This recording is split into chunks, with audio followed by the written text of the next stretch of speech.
On the day of my beloved mother's funeral, my sister-in-law callously remarked, "I overslept, so I'm skipping the funeral." It was a cruel twist after she had coerced my frail mother into spending nearly $200,000 on a new house.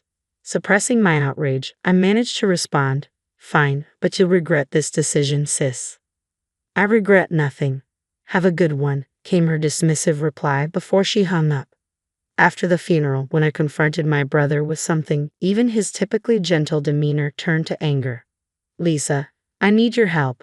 We're going to make her pay," he said, his voice laced with fury. My name is Lisa. At 28 years old, I'm single with a fulfilling job that keeps me busy every day, but I'm holding up well despite the challenges. Today, a weekend and a rare day off from work, I returned home to my mother's house after a long absence. "Hi, Mom. How have you been?" I greeted her warmly. "Welcome back, Lisa. I'm glad to see you," she replied with a gentle smile. We sat together, sipping tea and catching up. My mother has always been kind, gentle, and elegant. It's been a few years since my father passed away, leaving her to live alone. Both Dad and I have always worried about her health because of her frailty. On my days off, I make it a point to visit her and spend time together. "Mom, has anything troubling happened recently?" I asked, sensing there might be something on her mind. "Well, there's something," she began, her expression growing serious. Just as my mother was about to speak, the doorbell chimed. "Oh, that must be Stephanie," I remarked. "Stephanie? Was she expected today?" my mother questioned. "Not exactly, but she drops by like this from time to time. I'll go see," I replied, heading towards the door. Stephanie is my older brother's wife, and they recently tied the knot. She's my sister-in-law, a lively contrast to my quiet and easygoing brother. Despite finding her spontaneous visits a tad intrusive, I appreciate her genuine concern for our mother. "Hello, everyone. Lisa, it's been ages," Stephanie exclaimed cheerfully as I opened the door. "Hi, Stephanie." "Yes, it has been a while," I replied, welcoming her inside. "Lisa, you're still consumed by work, aren't you? You're in accounting, right?" Personally, I could never handle it. I'm always swamped with housework. "It would be nice if you settled down soon too," my sister-in-law remarked. "Yeah, maybe," I replied non-committally. My sister-in-law appeared timid around my mother, but occasionally she'd slip in these passive-aggressive comments directed at me. I wasn't sure if she meant any harm, but they always left me feeling uneasy. "It sounds like my sister-in-law is here, so I should head off now," I announced as I prepared to leave. "All right, Lisa, let's catch up more next time," my mother replied warmly as she saw me out. I couldn't shake the feeling that there might be tension between Mom and my sister-in-law. Mom never spoke ill of others, so I worry she might be holding something back. Despite my concerns, I bid farewell and headed home. A few months later, Mom informed me that my brother was constructing an elaborate new house. Huh, my brother makes a decent income, but he's not exactly wealthy, right? And my sister-in-law is a full-time homemaker. How can they afford to build such a house? I questioned. "Well, I actually helped him out a bit with some money from your father's inheritance," my mother admitted. "How much is a bit?" I pressed. "About $20,000, I suppose," she replied calmly. "$20K, Mom, are you serious?" I exclaimed, unable to hide my surprise. My late father had raised both my brother and me to be independent once we reached adulthood, so I couldn't understand why my mother would give away such a large sum of money. "Well, Stephanie, your sister-in-law came over almost every week, pleading for help. And besides, Andrew and Stephanie promised to take care of me since we'll all be living together." I couldn't refuse, my mother explained, her voice tinged with hesitation. "If you're okay with it, Mom, but are you sure this isn't too much?" I asked, concerned. "No, not at all. This will ease your worries and make life simpler for you, Lisa. I'm actually looking forward to this new chapter," Mom said with a smile. Later, they completed construction on their new home, and my brother, his wife, and Mom began living together. When I visited to bring the housewarming gift, I was astonished by the luxurious house. A modern-style kitchen and bathroom, expensive-looking interiors with pure wood, and a spacious backyard. It was clear my brother couldn't afford all this on his own. Proudly, my sister-in-law gave me a tour of the house. Afterward, I pulled my brother aside. "Congratulations on your new house, Andrew. Please take good care of Mom," I said quietly. "Thanks, Lisa. Don't worry, Stephanie will take care of Mom while I'm at work. I felt guilty about Mom offering to help, but we're determined to make her even happier now, he assured me. It appears my brother was unaware that his wife had been repeatedly visiting our mom to ask for money for their new house. He's generally good-natured and kind, but his obliviousness concerns me at times. All right, just make sure you look after her, I reminded him. Of course, leave Mom to us and focus on your work, he replied. Let's not talk about work, I quickly corrected myself. Oops, sorry about that. After our conversation, I handed him an envelope containing some cash and a standing clock. This clock also monitors health, so please place it where Mom can see it in the living room, I explained. Thanks. This clock is pretty advanced, huh? It should be good for Mom. And it looks stylish too. Let's place it here, my brother agreed, setting the clock on a shelf in the living room. I should head home now.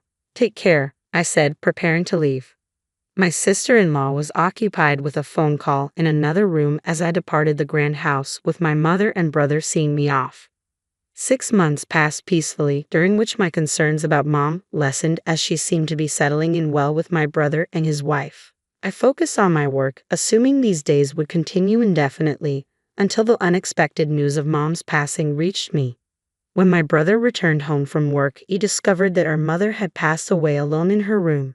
The doctors later explained at the hospital that her pre-existing heart condition, aggravated by overexertion, likely caused her death. Mom, why so suddenly?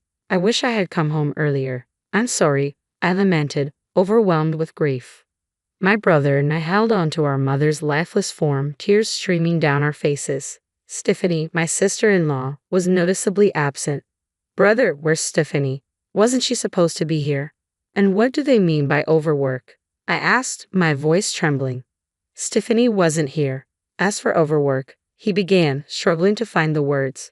I'm not sure either. Stephanie took care of all the household chores, so this doesn't make any sense, my brother admitted, sounding perplexed. Despite my unease, I interjected, first, we need to arrange our mother's wake and funeral. Andrew, you'll likely need to lead the arrangements as the chief mourner. You're right, Lisa, could you assist me? He asked. And so, my brother and I dove headfirst into organizing the memorial service. It was a whirlwind of preparations, selecting a venue, outlining the schedule, notifying guests, and more. Somehow, we managed to complete the wake, and the following day was the funeral. While my brother and I were occupied greeting visitors, my sister-in-law sat passively, not lifting a finger or shedding a tear. Despite my growing frustration with her behavior, the hectic pace of the day kept me from addressing it directly. Andrew, tomorrow is the funeral, and as the chief mourner, you're going to be quite busy. Why don't you and Stephanie head home for a while? I'll stay here, I suggested. Yeah, Lisa, that would be helpful. Thank you, my brother replied gratefully. They departed together, leaving me alone in the now empty room. I retrieved my work laptop and began to focus on tasks. That night, sleep eluded me.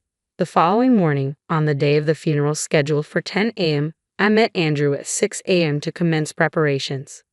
We were inundated with tasks, reviewing Andrew's eulogy, meeting with the funeral director, and ensuring everything was in order. Around 9:30 a.m., I received a call from Stephanie, as my brother had mentioned she would arrive later for the funeral. Hello, Lisa. I'm calling because Andrew wouldn't answer his phone, Stephanie said.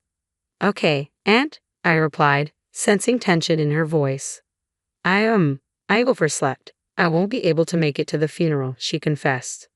Struggling to maintain composure, I replied evenly, all right, but you might regret this, Stephanie. I doubt it. Anyway, I know you're busy. Hang in there, Stephanie said before hanging up abruptly. Was that Stephanie just now? My brother asked as he approached.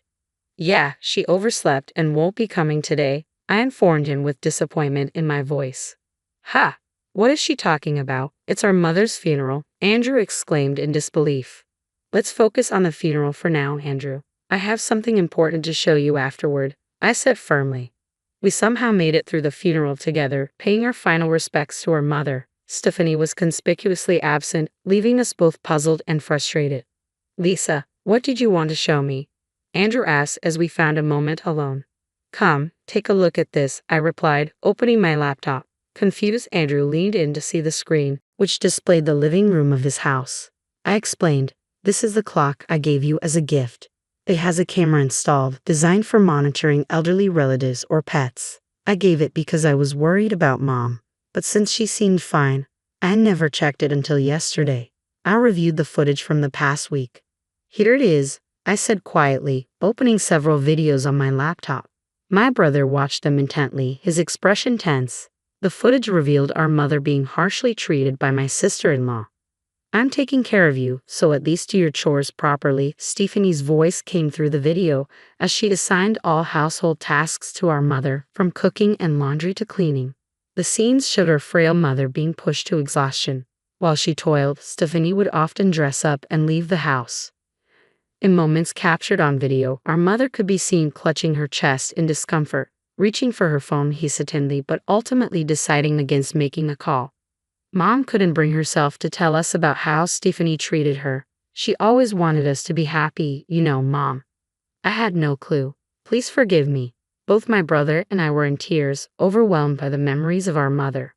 "Lisa, can we watch the footage from the day Mom passed away?" my brother asked, his voice heavy with emotion. "I haven't viewed it myself, but Mom passed away in her room, so I'm not sure if there's any footage of her," I explained, setting the recording to the date of our mother's passing. As we watched, after completing her morning routine, our mother was seen clutching her chest as she made her way to her room. They said she passed away around 2 p.m. The living room remained empty for a while, but as we fast-forwarded the recording, Andrew spoke up. "Hey, look at this. Stop and turn up the volume," Andrew exclaimed urgently. Around noon, my sister-in-law appeared on the camera feed. As we increased the volume, her voice became clear. "Hey, mother-in-law, mother-in-law." Stephanie called out towards my mother's room. When there was no response, she appeared to assume that our mother wasn't home. She then sat down on the sofa and made a phone call. "Hello? Thanks for being there earlier. It looks like the old lady has left without finishing her chores. I wonder what she's up to," Stephanie remarked casually over the phone. It appeared she was speaking to someone she had been with since morning. As I listened to the call's harsh content, I couldn't help but grimace. My sister-in-law continued her conversation. "What if she's dead?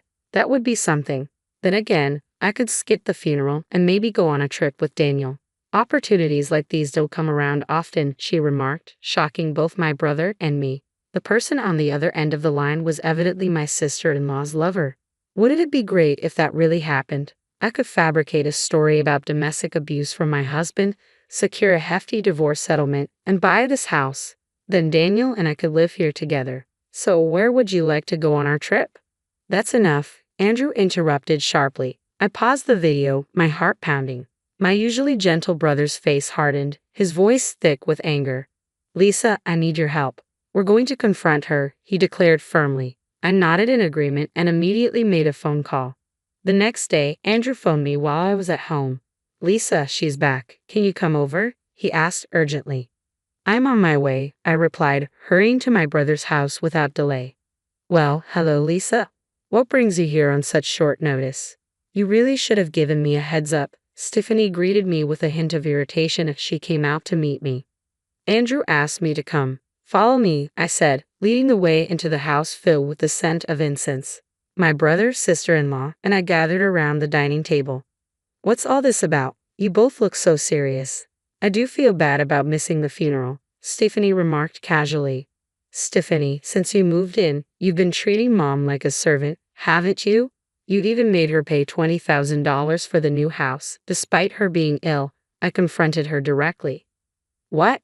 That's ridiculous. I did all the housework. Are you trying to start something?"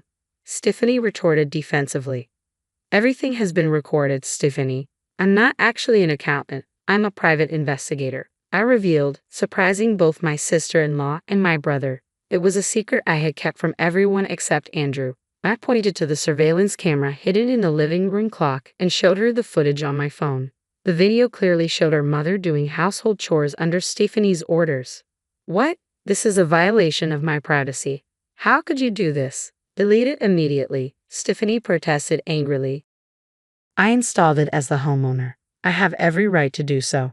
It's not a violation of privacy," Andrew responded calmly but firmly. "What's going on here?" And why are you suddenly talking about being a private investigator? Stephanie's voice trembled, a realization dawning on her. Andrew silently dialed his phone. Soon, the audio of Stephanie's earlier phone call began to play. I might just skip the funeral and go on a trip with Daniel, and maybe fabricate some story about domestic abuse for my husband to get a big divorce settlement, the recording revealed. Stephanie's face turned pale as the truth sank in. No, this isn't what it looks like. Please let me explain, she pleaded desperately. What's the difference? Explain yourself, Andrew demanded, his tone cutting through the tension in the room. My sister-in-law stammered, trying to concoct excuses. He's just a friend. We were joking. There's no cheating going on here, right? Where's the evidence? But there is, I stated calmly, laying out several photos on the table. Each one depicted Stephanie and another man, leaving a resort together, being intimate in their car, and entering a hotel upon their return, undeniable proof of infidelity. What? How did you get these? Stephanie gasped, her face draining of color. You discussed it over the phone, remember? You planned your trip and how you'd spend the night together. I had someone from our company take these photos, I explained firmly. Stephanie recoiled in shock. How could you do this, especially during our mother's funeral? As I calmly laid out the situation, Stephanie's composure began to crack. Oh, enough. What's wrong with all of you? She exclaimed, her voice rising in frustration. There's no way we can continue this marriage, Stephanie, Andrew stated firmly. We're getting a divorce and I'll be seeking alimony. You'll need to move out of this house. Excuse me. Stephanie's disbelief was palpable, causing Andrew and me to exchange a knowing glance. What do you mean? Stephanie demanded, her tone tinged with defiance. I mean, in a divorce, the guilty party often pays compensation, Andrew clarified. What? Stephanie gasped, her earlier confidence faltering as the reality of the situation sunk in. Clearly, you're even more foolish than I realized. It's pathetic. As Lisa said, I'll be seeking alimony from you and your lover, Andrew declared firmly. What? Stephanie's voice trembled with disbelief. And I'm telling you to leave. Don't come back, Andrew continued, his tone resolute. No, this can't be happening, Stephanie protested weakly. I handed Stephanie her suitcase, which she took silently, still in shock. I escorted her to the door and closed it behind her. Turning back to Andrew, I gently placed a reassuring hand on his shoulder. 6 months later, my brother's divorce from my former sister-in-law was finalized. She contested it in mediation, but the evidence my brother presented left little room for argument.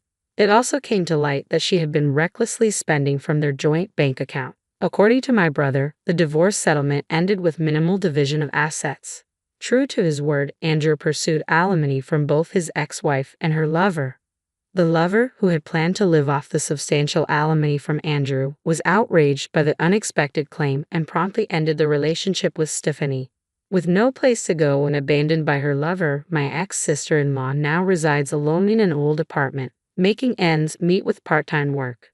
My brother went through a tough time. He eventually sold the house, feeling disillusioned with marriage, and now lives alone. Seeing him struggle with loneliness, I've been considering introducing him to a kind woman I met through work recently. She's also divorced, so I think they might connect well. With that in mind, I head out today, focus on my work once more. The crystal wine glass in my hand trembled slightly as I stared across our mahogany dining table at my stepmother Victoria. The perfectly cooked salmon on my plate suddenly tasted like a cardboard. You did what? I asked, my voice barely above a whisper. Victoria dabbed at her lips with a linen napkin, her red lipstick leaving a perfect mark. Really, Charlotte, don't be dramatic. La Maison was dragging down the family's portfolio. I found buyers who'll probably turn it into one of those trendy fusion places. She waved her hand dismissively. They're paying well above market value. My name is Charlotte Durant, and at 28, I was watching my stepmother of 3 years casually destroy my mother's legacy. La Maison wasn't just a restaurant, it was my childhood, my heritage, and the last real connection I had to my mother who had passed away 5 years ago. Dad, I turned to my father, who was suddenly very interested in cutting his salmon into increasingly smaller pieces. You can't let her do this. Mom built that restaurant from nothing. It's been in our family for 30 years. The decision's made, Charlie, he said softly, still not meeting my eyes. Victoria's right. The restaurant's profits have been declining. Sometimes we have to make hard business decisions. I felt the familiar anger rise in my chest. Ever since he'd married Victoria, my father had become a shadow of himself, deferring to her on everything from family holidays to business decisions. The successful restaurateur who had supported my mother's dreams was gone, replaced by a man who seemed afraid of his own wife. Hard business decisions, I repeated, like selling a property you don't even own. La Maison was left to me in Mom's will. Victoria's perfectly sculpted eyebrows rose slightly. Actually, dear, your father maintained controlling interest as executor of the estate until you turned 30. We're well within our rights to sell. I set down my wine glass carefully, afraid I might shatter it in my grip. She was right. My mother's will had stipulated that my father would manage the restaurant until I turned 30, thinking he would protect it, nurture it, keep it running until I was ready to take over completely.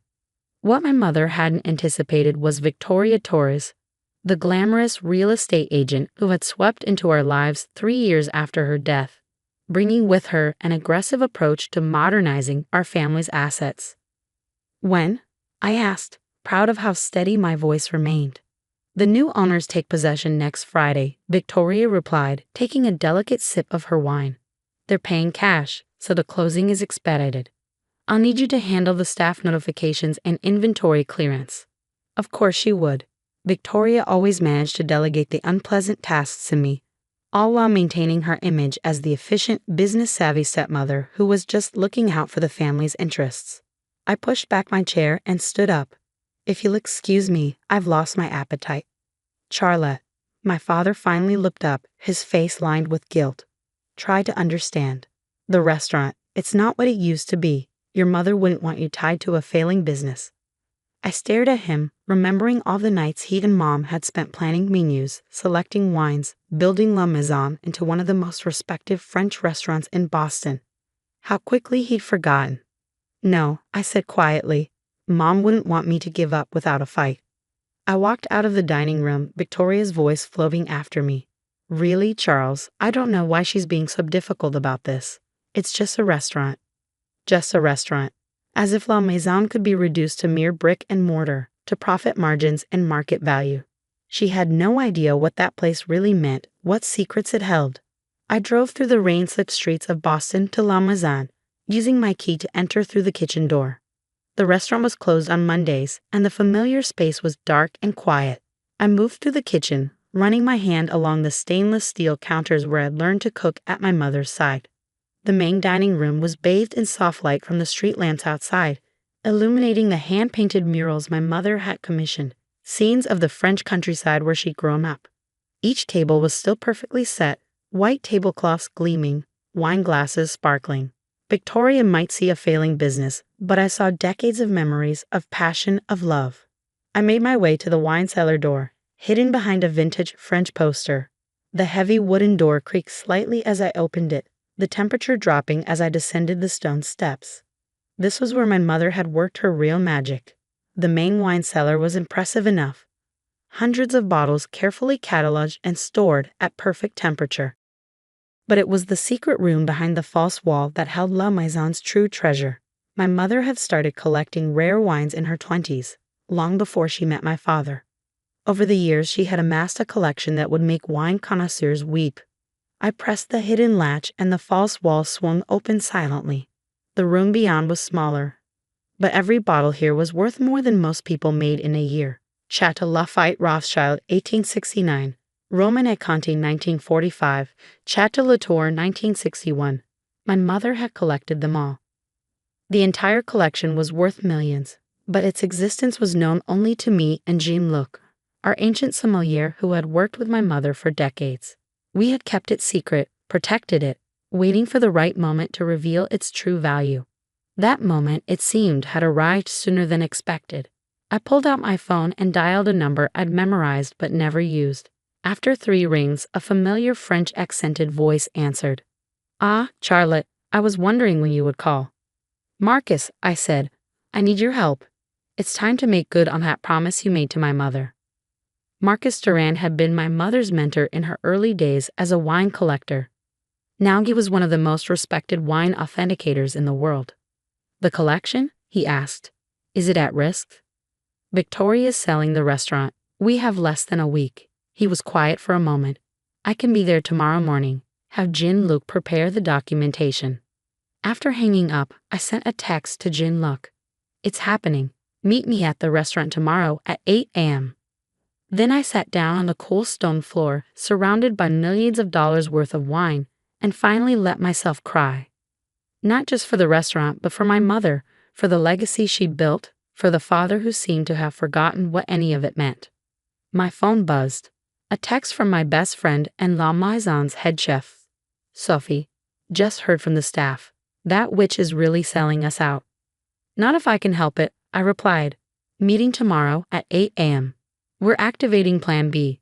Sophie and I had been preparing for something like this ever since Victoria had started making noise about streamlining the family's assets. We had backups of all the restaurant's records, copies of my mother's original recipes, and most importantly, a list of loyal customers who would be very interested to learn about Victoria's plans. I stood up, brushing off my pants and taking one last look at the hidden wine room. My mother had always said that timing was everything, in cooking, in wine, in life. Victoria thought she was selling a failing restaurant. She had no idea she was about to uncork a vintage scandal. The next morning, La Maison's kitchen was alive with tension. Sophie stood at her usual place by the stove, but instead of preparing for service, she was reviewing documents with Jin-Luk. Marcus had arrived from New York, his expert's eye already gleaming at the prospect of examining the collection.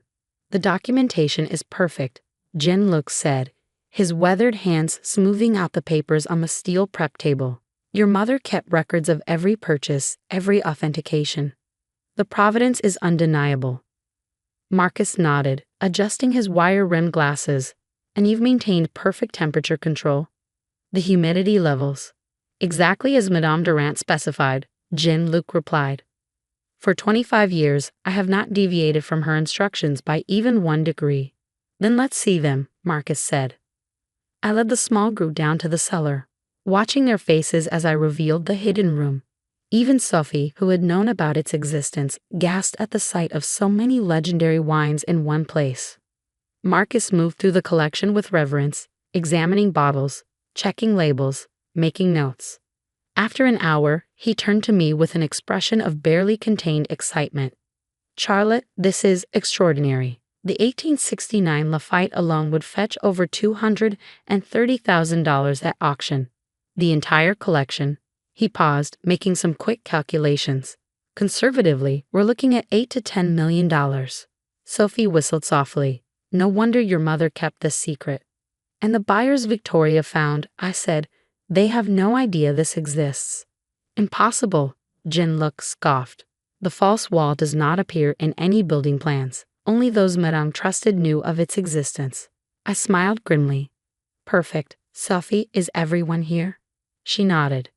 The whole staff is waiting upstairs. They're scared, Charlotte. This place is their home too.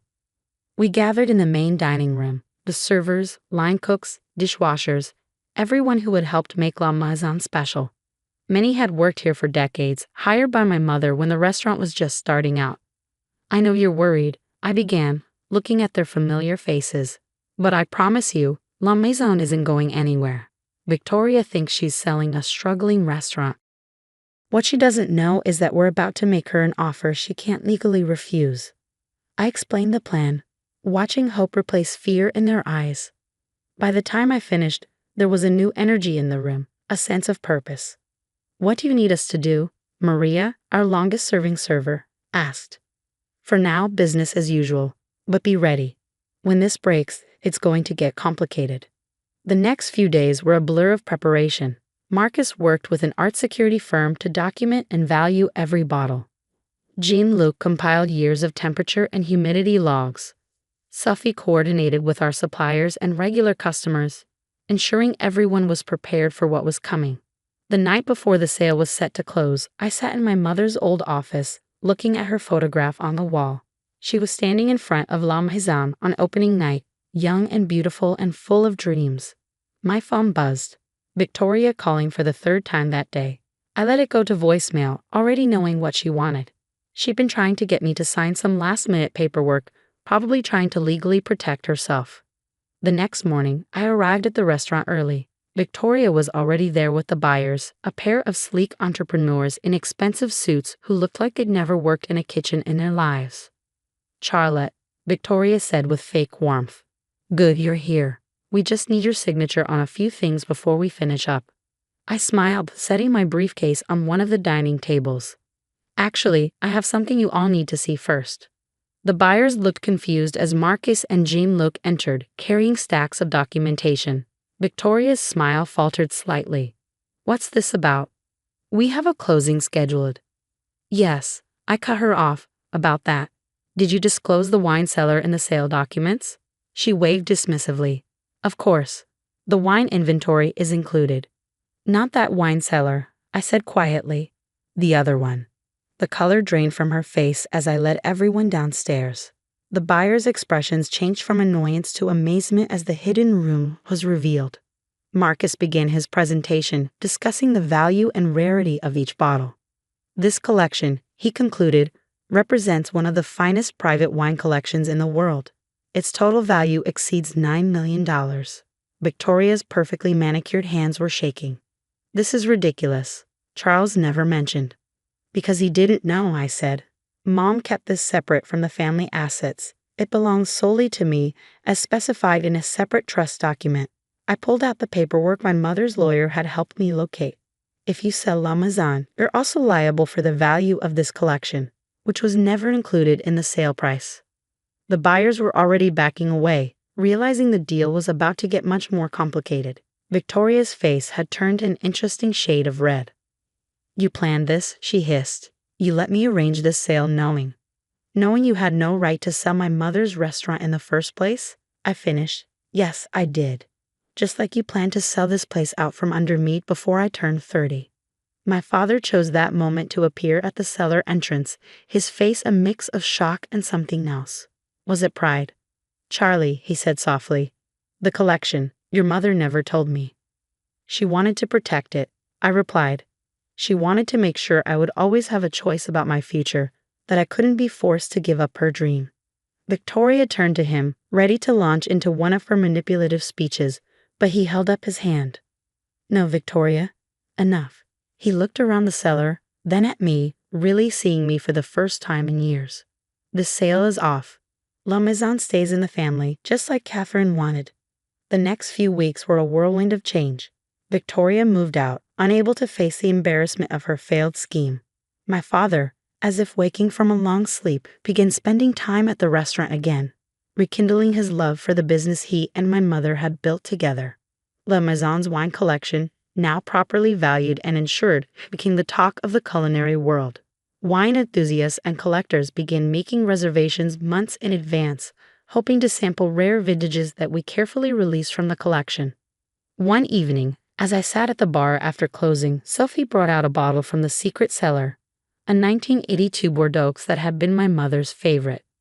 "Your mom would be proud," she said, pouring 2 glasses, "not just of saving the restaurant, but of how you did it. You protected her legacy while creating your own." I took a sip, letting the complex flavors remind me of all the wine tastings my mother had hosted, all the knowledge she'd passed down. "You know what's funny?" I said. "Victoria thought she was so clever, trying to sell a failing restaurant. She never understood that the real value of this place isn't in the building or even in the wine. It's in the memories, the passion, the love that goes into every meal and every bottle we serve." My father joined us, looking more like his old self than he had in years. "Your mother used to say that a great restaurant was like a great wine. It gets better with age, but only if you respect its history while allowing it to evolve." He raised his glass. "To Catherine, who knew exactly what she was doing when she created that secret cellar. And to you, Charlie, for being every bit as clever and determined as she was." As we toasted, I looked around at the restaurant, at the staff cleaning up, at the paintings on the walls, at the warmth and character that no trendy fusion place could ever replicate. Victoria had tried to reduce it all to numbers on a spreadsheet, but she had failed to understand the most important lesson my mother ever taught me. Some things are worth more than money. Some things can't be bought or sold. Some things, like love and legacy and the perfect glass of wine, only grow more valuable with time. La Maison didn't just survive, it thrived. We maintained our traditional French cuisine while carefully innovating, just as my mother would have wanted. The secret wine cellar became a legend in culinary circles, with select bottles occasionally offered for truly special occasions. Victoria, I heard, had moved to Miami and was trying to rebuild her real estate career. My father found his passion for the restaurant business again, mentoring young chefs and sharing stories about the early days with Mom.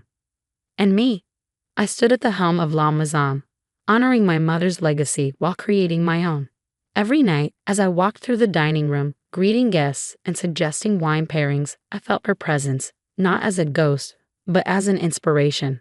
Because in the end, she had given me more than a restaurant or a priceless wine collection. She had given me the tools to fight for what mattered, the wisdom to wait for the right moment, and the confidence to know that sometimes the best revenge is simply proving them wrong. "What are you doing here, Grandma?" When I got to my son's house, I was shocked by what I saw. In the dim light, my grandchild was sitting outside the door without shoes. "Aren't you cold?" "Yeah." Without thinking, I hugged my grandchild. I remembered the weather report saying it might snow tonight. How could my son and his wife leave such a young child outside? I started to get angry. "Why are you sitting out here then?" My grandchild, trying not to cry, said, "I'm not allowed in." "Why not?" "It's my brother's birthday, and only real family is allowed." "What?" I raised my voice under the cold sky. "What do they mean by real family?" My grandchild, overwhelmed with emotion, began to cry loudly, his face a mess with tears and a runny nose. "Let's go somewhere warm, okay? It's cold here. You must be hungry too, right? We'll get there soon." Near my son's house, there was a pub run by an old friend. I couldn't be picky about the place.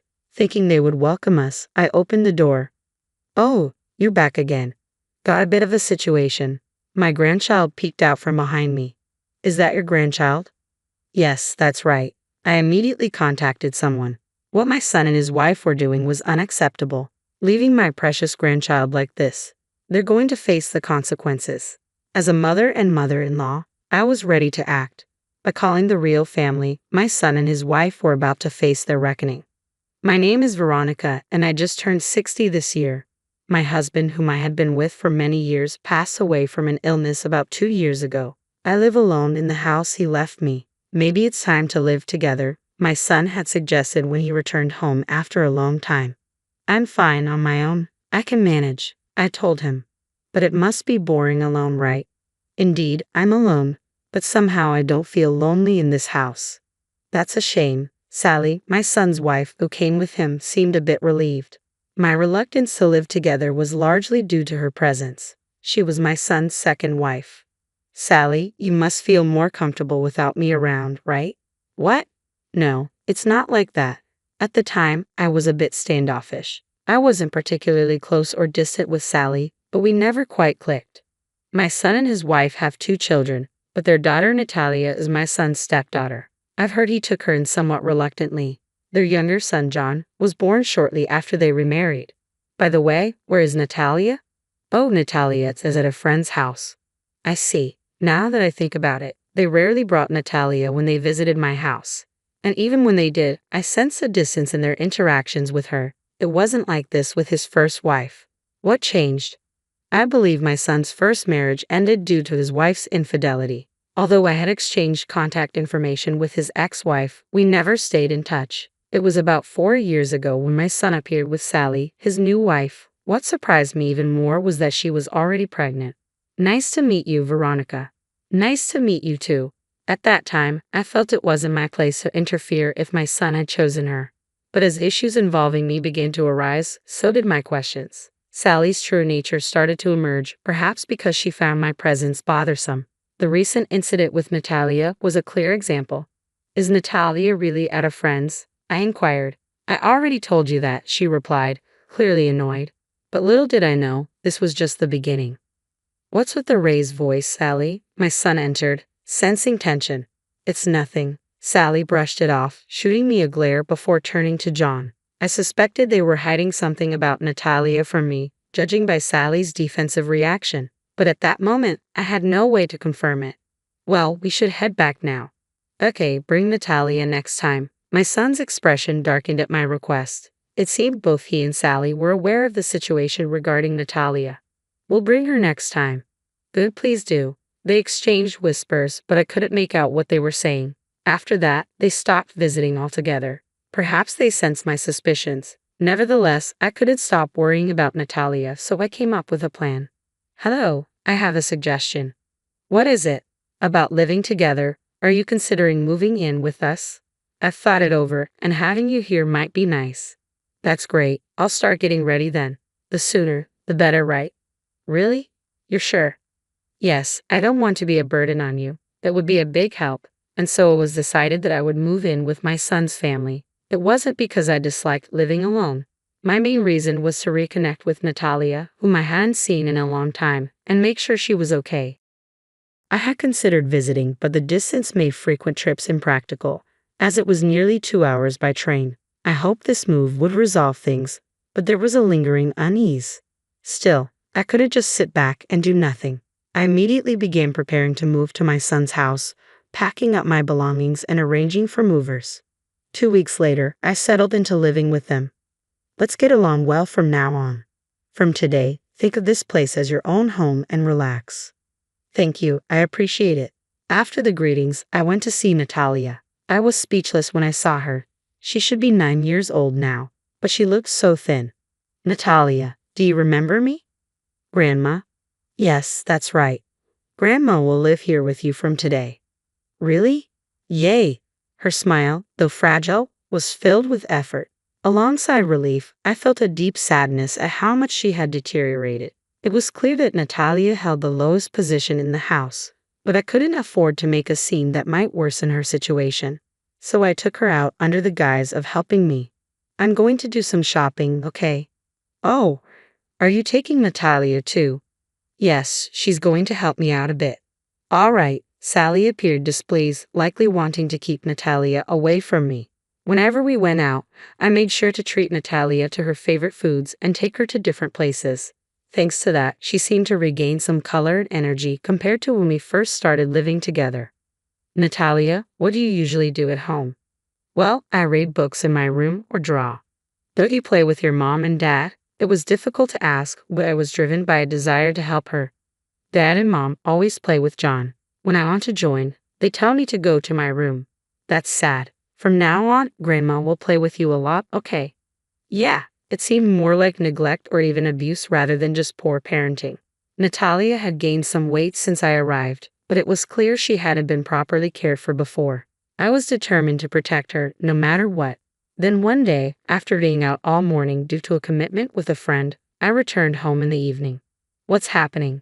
As I entered the house, I heard Sally's angry voice. What are you doing? Do it like I told you earlier. I'm sorry. It appeared Sally was scolding Natalia, and the situation seemed tense. Sally, what's going on? She's frightened. Natalia was crouched down, holding her head. This kind of incident must have happened many times when I wasn't around, or else Natalia wouldn't react like this. I positioned myself between Sally and Natalia. Don't interfere. This is part of teaching her. What happened just now? She didn't follow my instructions. Sally seemed upset. When I calmed her down and listened, it turned out she had asked Natalia to do the laundry, but Natalia accidentally used fabric softener instead of detergent. Everyone makes mistakes, right? Especially since Natalia is only 8. That's not an excuse, Sally snapped. Calm down, I insisted, but Sally snapped at me. If you're going to complain, then do it yourself. What? You're the one who started complaining. She left Natalia and me there and walked away. The atmosphere in the house was becoming unbearable. Grandma, it's okay. Don't worry, let's do it together. With a mix of anger and determination, I knew I couldn't let this continue. Later, I brought up the incident with my son. Don't you think this is too much? Well, Natalia is already 8 years old, so we thought it's time she learns to do various things, my son said, seeming uneasy. It's good to teach her, but what happened last time was excessive. That's too much, even for teaching. Well, it's your child. Aren't you supposed to take proper care of her? My son, perhaps injured by my words, responded with something shocking. I didn't even want to take her in the first place. What? Then why did you? I thought maybe she'd be useful, but she's turning out just like her mother. He continued to criticize his ex-wife, sounding more like he was trying to justify himself rather than expressing genuine anger. I was stunned by his words. Anyway, please pay more attention to Natalia. She's lonely too. I know, he said, but despite his words, my son and his wife continued to make Natalia do chores like cleaning, laundry, and even going shopping alone. Meanwhile, I quietly supported her without their knowledge. Despite being treated unfairly, Natalia never complained and worked diligently. I couldn't help but admire her determination. Curious about her motivation, I asked her why she was putting in so much effort. Why do you try so hard, Natalia? Because John's birthday is coming soon, she answered joyfully, but I could only watch. Why does such a good child have to suffer like this? You're a great big sister, Natalia. Yeah, I'm John's big sister. I refrained from reprimanding my son and Sally, hoping Natalia's positive spirit would endure. Gradually, their behavior seemed to soften, and a period of calm settled in. I need a little help with something. What do you need help with? Yeah, I could use an extra hand. Sure, okay, thank you. Can you help right now? Now, I suppose I have to. Let me get ready and head out. One of my friends had opened a pub about 6 months ago. Today, their usual part-time worker was unavailable, so they asked for my assistance. Fortunately, the pub wasn't too far from my son's house. I'll be out for a while, okay? By the way, we're celebrating John's birthday today. What? But his birthday is the day after tomorrow. We changed our minds. They had decided this while I was away, probably hoping to exclude me. I thought things had improved between us recently, but I was mistaken. Are you leaving now? Yes, I am. Don't worry, we'll enjoy the birthday together as a family. I left the house, but Sally's displeased expression lingered in my mind. At the friend's pub, I helped with various tasks. Before I knew it, it was already past 9:00 p.m. Is it this late already? Thank you so much. Your help was really appreciated. It's fine. Working like this once in a while is good. We're always waiting for you. See you later. With those words echoing in my mind, I walked down the dark street, dreading the birthday celebration at home. As I finally reached the house, I was shocked by what I saw. Confusion set in, but I quickly focused on Natalia. Why are you here? Did they say something? I'm not allowed in. Only the real family can celebrate John's birthday, so I can't. Natalia's words echoed under the cold sky, loud enough for the neighbors to hear. What do they mean by real family? Overwhelmed with emotion, Natalia began crying loudly, tears streaming down her face. I knew we couldn't stay there any longer. Yes, my young daughter was left outside by my son despite looking forward to it so much. We need to leave. I decided, feeling we had no choice but to move. Let's go somewhere warm, okay? It's cold here. And you must be hungry too, right? We'll get there soon. I retraced our steps and headed towards the pub run by my friend. I couldn't be choosy about the place. I knew my friend would welcome us. As I opened the door, "Oh, you're back again. There's a situation." Natalia peeked out from behind me. "I understand. Let's sit down and talk. But first, let me make a quick phone call." I took out my smartphone and immediately dialed someone. I wouldn't let my son and his wife get away with leaving my precious granddaughter out in the cold. "What happened?" my friend asked, concerned. "It's about Natalia's parents," I began, explaining today's events and the ongoing situation with gestures and expressions. "What? Your son did this? Why didn't you do something?" My friend was incredulous. "They wouldn't listen to anything I said," I replied, feeling frustrated. "That's unbelievable. Could it be that Sally doesn't like Natalia because she's your son's child from his previous marriage? But Sally knew about Natalia before they remarried. Could she have married just to mistreat her? I hope not." My friend's suggestion was deeply troubling. If true, it meant my son might also be involved. Regardless of the reason, they needed to be held accountable. Just then, Natalia's stomach growled loudly. "Right, you must be hungry. Can you prepare something for her to eat? How about an omelette?" Natalia's face lit up like a blooming flower. "I'll go make it. Wait here," I said. Natalia nodded eagerly, and I gently stroked her head. The omelette was ready in about 5 minutes, and Natalia ate heartily. About 30 minutes later, the door opened, revealing a familiar face. "It's been a while, Olivia. Long time no see." The person I had called was Olivia, my son's ex-wife. "Natalia, do you remember me? You're my mom, right?" "Yes, that's right, sweetie." Natalia immediately hugged her. Seeing them together brought tears to my eyes, but I held them back. What's going on? Olivia asked. Sorry for the sudden call. There's a serious situation. What happened? I explained Natalia's situation to Olivia. If only I had been more responsible, this wouldn't have happened. Don't blame yourself. It's not your fault. Olivia reassured me. I have something to say too. Olivia began to explain how her divorce unfolded and why Natalia ended up with my son. As she spoke, it was difficult to comprehend the events that had transpired. Is that true? It may be hard to believe, but it's all true. Unbelievable. The truth emerged that Olivia had been wrongly accused by my son and Sally. Despite hearing about Olivia's alleged infidelity leading to the divorce, it was actually my son who had been unfaithful with Sally. Olivia's account seemed genuine. Natalia's reaction upon seeing her real mother further affirmed it. Moreover, the lawyer my ex-husband hired was in on it. No matter what I said, they wouldn't believe me. I never forgot about Natalia, not even once. I placed my hand on Olivia's shoulder. Don't worry, I'm on your side, no matter what. Thank you, but what do we do now? We pondered how to resolve the current situation. At that moment, several customers were present at my friend's pub. A man stood up and approached us. Excuse me, I couldn't help but overhear. Maybe you can help. And you are. He handed me his business card, which read attorney. I glanced between the card and the man. Are you sure? Yes, if that lawyer is genuine, I can forgive them. We unexpectedly found a strong ally in attorney Daniel, who offered to represent us pro bono. Deciding to return home for the night to avoid suspicion, I spoke to Olivia. Please take care of Natalia, and I'm sorry for everything.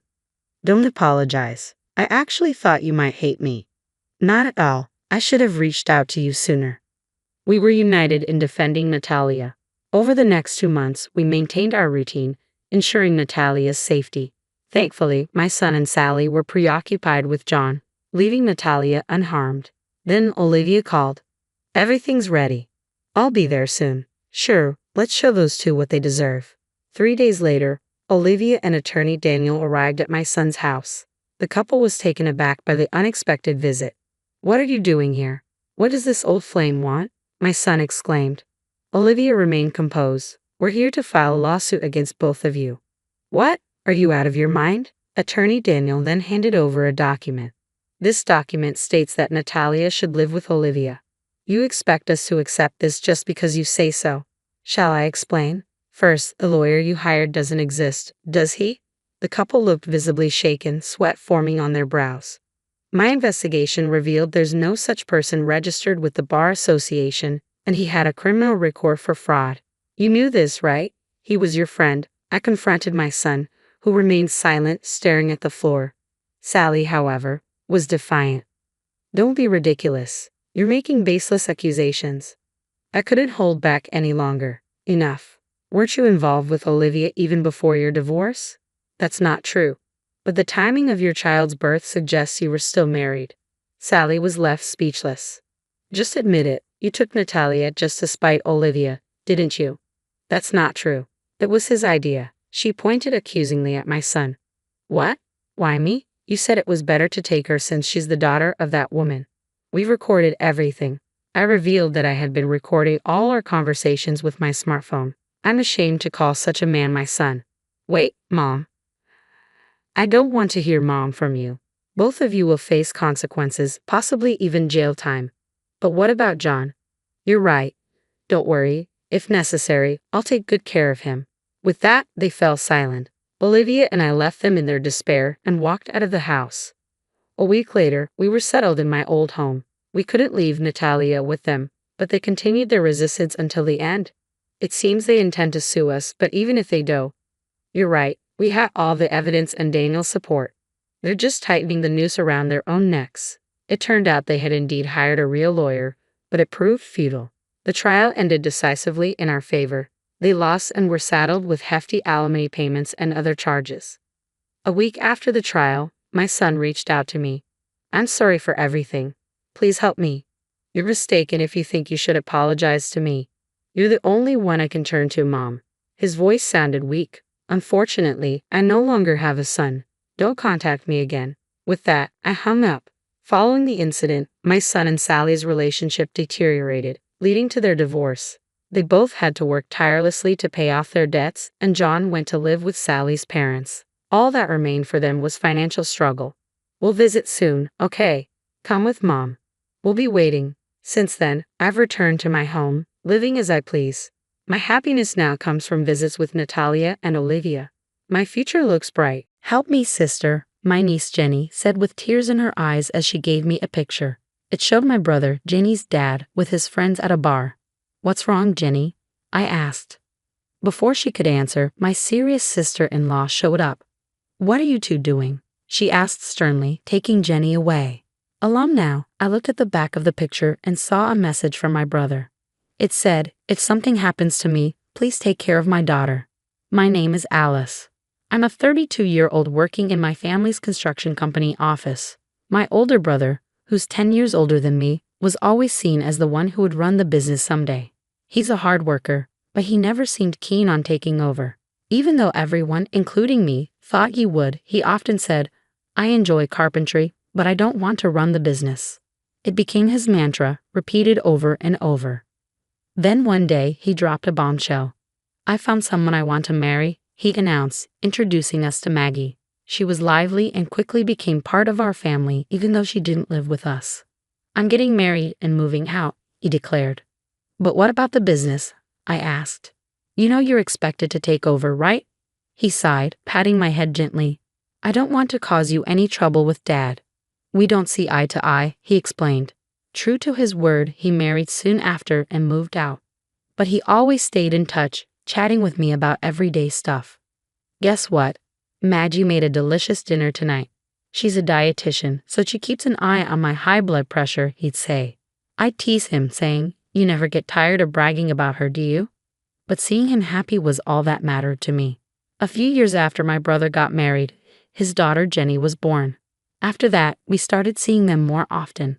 They looked really happy, and Jenny was growing up well-loved by both her parents. When Jenny turned 10, there were talks in the family about patching things up with my brother. We hoped we could laugh together like we used to, but that hope didn't come true. One day while I was at work, I got a rare call from my sister-in-law. It wasn't unusual to hear from my brother, but it was strange to hear from her. Worried, I answered the phone right away. Hey, sister-in-law. Oh, Alice, what's going on? It's not often I hear from you. Calm down and listen. Your brother Jake had an accident at work. He fell from scaffolding because of the rain. The news hit me hard. I felt like time stopped. I called our parents, who were also at work, and we rushed to the hospital in the pouring rain. When we entered the hospital room, my brother looked so pale. Seeing him like that made the reality of the phone call sink in, and I collapsed to the floor. Bro, I managed to say weakly, surprised by how feeble my voice sounded, and sadness washed over me. Beside the bed, my brother's wife was crying loudly, like the main character in a sad story. Her crying was so intense that it made me hold back my tears and just stare at her, feeling uneasy about her behavior. Jenny, standing next to her, looked down, her face pale, not crying but trembling as if she were scared of something. Jenny, are you okay? She didn't seem able to answer, still in shock from her father's death. After the wake for my brother at our home, as the relatives were grieving deeply, I found myself quietly crying in a secluded corner of the porch. The photo in the memorial portrait looked recent. My brother seemed a bit tired, but peaceful. I wondered if he had been happy. As I pondered this, I thought of Jenny. The last time we spoke, my brother, who adored his daughter, happily shared how he often took her to amusement parks and zoos. Jenny must be having a hard time after losing her dad. Thinking about her, tears filled my eyes again. But then I heard a familiar voice calling out to me. Sis. It was Jenny, tears welling in her eyes. Jenny, what's the matter? I asked, wiping away my own tears, trying to stay calm. Sis, I need your help. I'm scared. I think something bad might happen to me next. Before I could ask her to explain, she handed me something, nervously biting her lip. Dad told me that if anything happened, I should give this to Alice, she said, repeating what our brother had told her. Jenny handed me a slightly worn brown envelope, which she had probably been holding onto for a while. It's actually. Just then, a cold voice interrupted us from behind, saying, What are you doing? I turned around to see my brother's wife, Maggie, looking stern. I've been looking for you, Mama, Jenny said nervously. Maggie grabbed Janie's arm and quickly took her away before I could say anything. Maggie had always been friendly and kind, but she seemed different now. It's understandable, given her husband's recent passing, but Jenny's behavior was also odd. Alone again, I opened the envelope and found an ordinary photograph inside. It looked like it was taken at a social event, with my brother smiling alongside some colleagues. I decided to flip the photo over. On the back, my brother's slightly angular handwriting read, "If anything happens to me, I want you to protect my daughter." I was shocked, speechless, just staring in surprise. I realized Jenny was asking for help, and this photo might be connected. So I decided to call a friend who was a police officer and arrange to meet him the next day. Usually the funeral would have been the day after the wake, but the crematorium wasn't available due to a certain day of the week, so we had an extra day. This gave me time to dig deeper into my brother's death. The next morning, when I got to our meeting spot, he was already there, waiting for me. "Sorry for calling you out of the blue." "Don't worry about it. I was off duty anyway. What's going on?" "Well, it's just..." I started to explain the situation to my friend, and he listened carefully. From a police standpoint, we can't take action based on just this evidence." "I understand. I wish I could do more. But remember, I'm here if you need to talk." "Yeah, thanks. Just talking it through helps me think." Even after saying goodbye to my friend, I couldn't stop thinking about the photo Jenny gave me. No matter how many times I looked at it, the message from my brother remained a puzzle. What else could I do to uncover a clue? The message alone didn't give me much to go on. I realized that talking to Jenny directly might be risky with my sister-in-law around. Then, an idea struck me. Maybe I could find something in my brother's belongings. Unable to sit still, I hurried to my sister-in-law's house. "I'm sorry to bother you during this difficult time. I just wanted to check on you and Jenny," I said as she answered the door. "Thank you for coming. Jenny's in her room, but she's not feeling too good since her dad passed," she replied, leading me to the living room. Despite her usual neatness, the house felt somber today. I don't see any of my brother's stuff here, and even a family photo that was here last time. There was no sign that my brother had ever been there. Determined to find something of his, I looked around the room. Maggie brought me some tea and homemade pickles. What caught my eye was a light purple bracelet similar to a rosary on Maggie's wrist. It didn't seem like something she or my brother would wear, and it made me uneasy as I thanked her for the tea and tasted the pickles. "These pickles are really salty, aren't they?" I remarked, quickly drinking my tea to wash down the extreme saltiness. But Maggie just tilted her head, saying, "Really? I don't think so." Maggie, a dietitian, usually made delicious and healthy meals that my brother loved. It was odd for her to make something so salty, especially knowing my brother's high blood pressure. Since I arrived, I've been feeling uneasy at Maggie's house, and I started worrying about Jenny. "I'd like to talk to Jenny. She's in her room, right?" Just as I stood up to go to her room. "No, you can't see her." "What? Why?" "I'm sorry, but you need to leave. I'm busy getting ready for the funeral," Maggie said firmly, grabbing my wrist and pushing me out into the hallway, then out of the house. Feeling frustrated after finding no clues, I looked up at the sky, wondering what to do next. Suddenly, Jenny appeared at a second-floor window. She gestured for me to be quiet and threw something at me. It was a small key wrapped in cute memo paper, the shed key. "Hide it under the potted plant after you use it," the note read. I gave Jenny a thumbs up, and she nodded before gently closing the window. To avoid my sister-in-law, I went to the backyard and used the key to open the shed. Inside, I found my brother's belongings, including a diary. Jake had been diligent about recording his daily life in a diary since he lived at home. As I read through it, I couldn't believe what I found.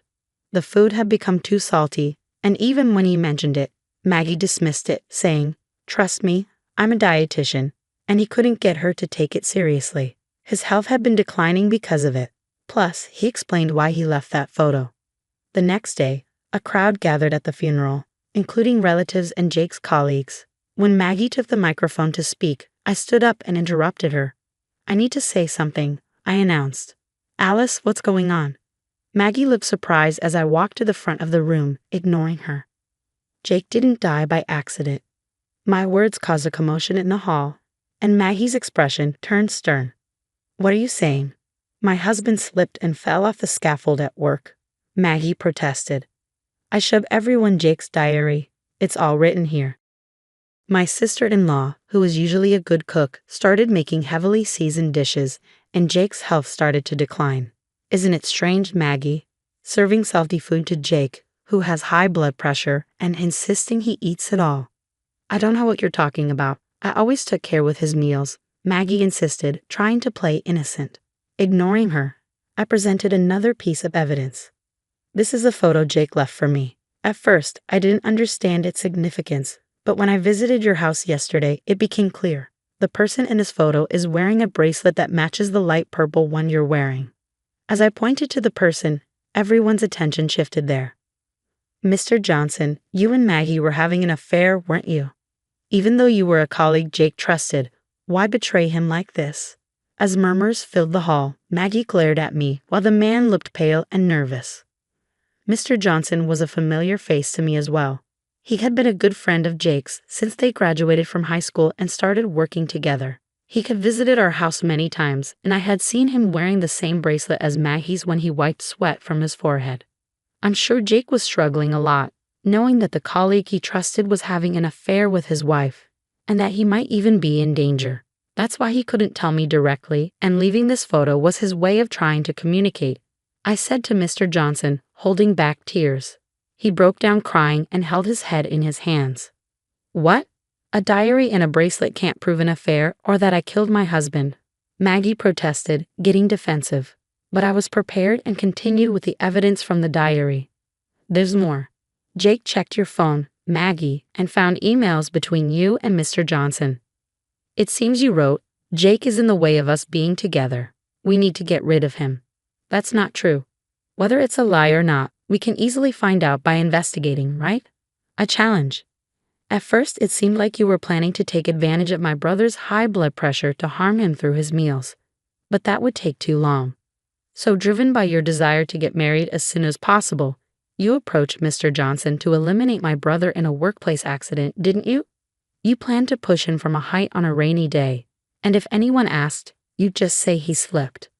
I never suggested such a thing. He's the one who brought it up. Maggie tried to deflect blame onto Mr. Johnson, pointing at him. He shook his head vigorously, denying it. Mr. Johnson, it was raining on the day my brother died, wasn't it? I asked. He nodded slightly. Usually work would be stopped on a rainy day, so why wasn't it? It was only drizzling, and we had a deadline, so he suggested we continue with the work. I saw it as an opportunity, Mr. Johnson explained. My brother considered you his best friend and trusted you until the end. You know that, I said, addressing Mr. Johnson. There was a collective intake of breath as he bowed deeply towards Jenny, my brother's only daughter. I was led astray by her, and I did something terrible. I'm truly sorry, Mr. Johnson continued to apologize through tears. Jenny looked at him with sadness in her eyes. Meanwhile, Maggie kept denying any involvement. Even at this point, you'll hand over the incriminating emails to the police, right? I asked, and when Mr. Johnson offered his phone, Maggie seemed to finally give up.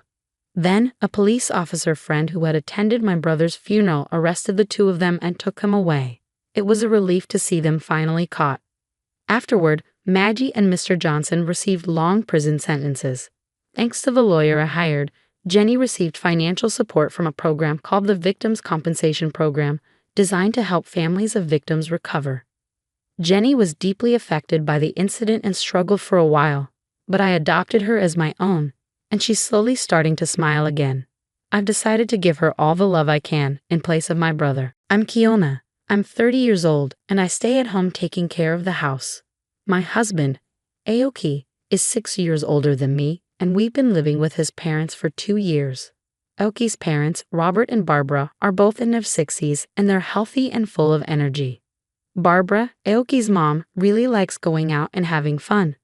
Since I moved in, I've noticed she hardly ever does any chores around the house. Even though she doesn't work outside the home, she doesn't do much inside either. She used to be a stay-at-home mom, but now she leaves most of the housework to me. Sometimes she'll tell me to go have fun while she stays home, but then she'll complain if things aren't done when she comes back. I've been dealing with this situation, trying my best to not get too frustrated. Whenever I try to explain to my mother-in-law that I might not finish everything before she leaves, she brushes it off. She says it's normal to do a lot of chores and criticizes my generation for not being able to handle it, wishing I could be more like Aoki. It's not just the remarks that bother me. Barbara constantly praises Aoki, especially because he works for a big company, which she's really proud of. She often says things like, "Aoki works so hard, but his wife isn't doing well." It's like her favorite phrase, and Aoki doesn't defend me. During dinner, Barbara starts complaining about me, and Aoki just responds with a simple, "Oh really?" showing little interest. When I first met Aoki, I thought he was mature because he was older, but things have changed. It feels like he sees me only as a maid. Even when I'm working late into the night, he doesn't say anything to me. Instead, he tosses laundry at me, aiming for my face, and says, "Here, do this too." I regret marrying someone like him. Since we got married, he's changed a lot. On our first anniversary, he bought a cake but then threw a pie in my face and laughed. You wouldn't think he's a grown man. But there's one bright spot in my life, and that's my father-in-law, Robert. He's really calm and always asks if I need help with anything. He's the only one who treats me kindly in this house. Since I quit my job when I got married, he's the only person I can really talk to. I've grown to love Robert like a real father. But Robert works during the day, so he's not home much. That means I'm often alone with Barbara. When I talk to Robert, Barbara doesn't say anything, but I can tell she doesn't like it, and her attitude towards me has gotten worse. She started accusing me of making eyes at my father-in-law just because Aoki ignores me. She'd say these things when Robert couldn't hear. I tried to defend myself, saying it wasn't true, but she just brushed it off. "Did I touch a nerve?" she'd say, acting like I was overreacting. No matter what I said, she always had a snarky comeback. Our talks never really connected. I talked to Aoki about it, hoping he'd understand it was just Barbara's imagination. But he just laughed it off. "So now you're into older men too," he joked. It was clear nothing would change. I didn't expect him to help with chores or stop Barbara's teasing, but I never thought he'd say something like that. It was a big shock. I started feeling like I didn't belong in that house.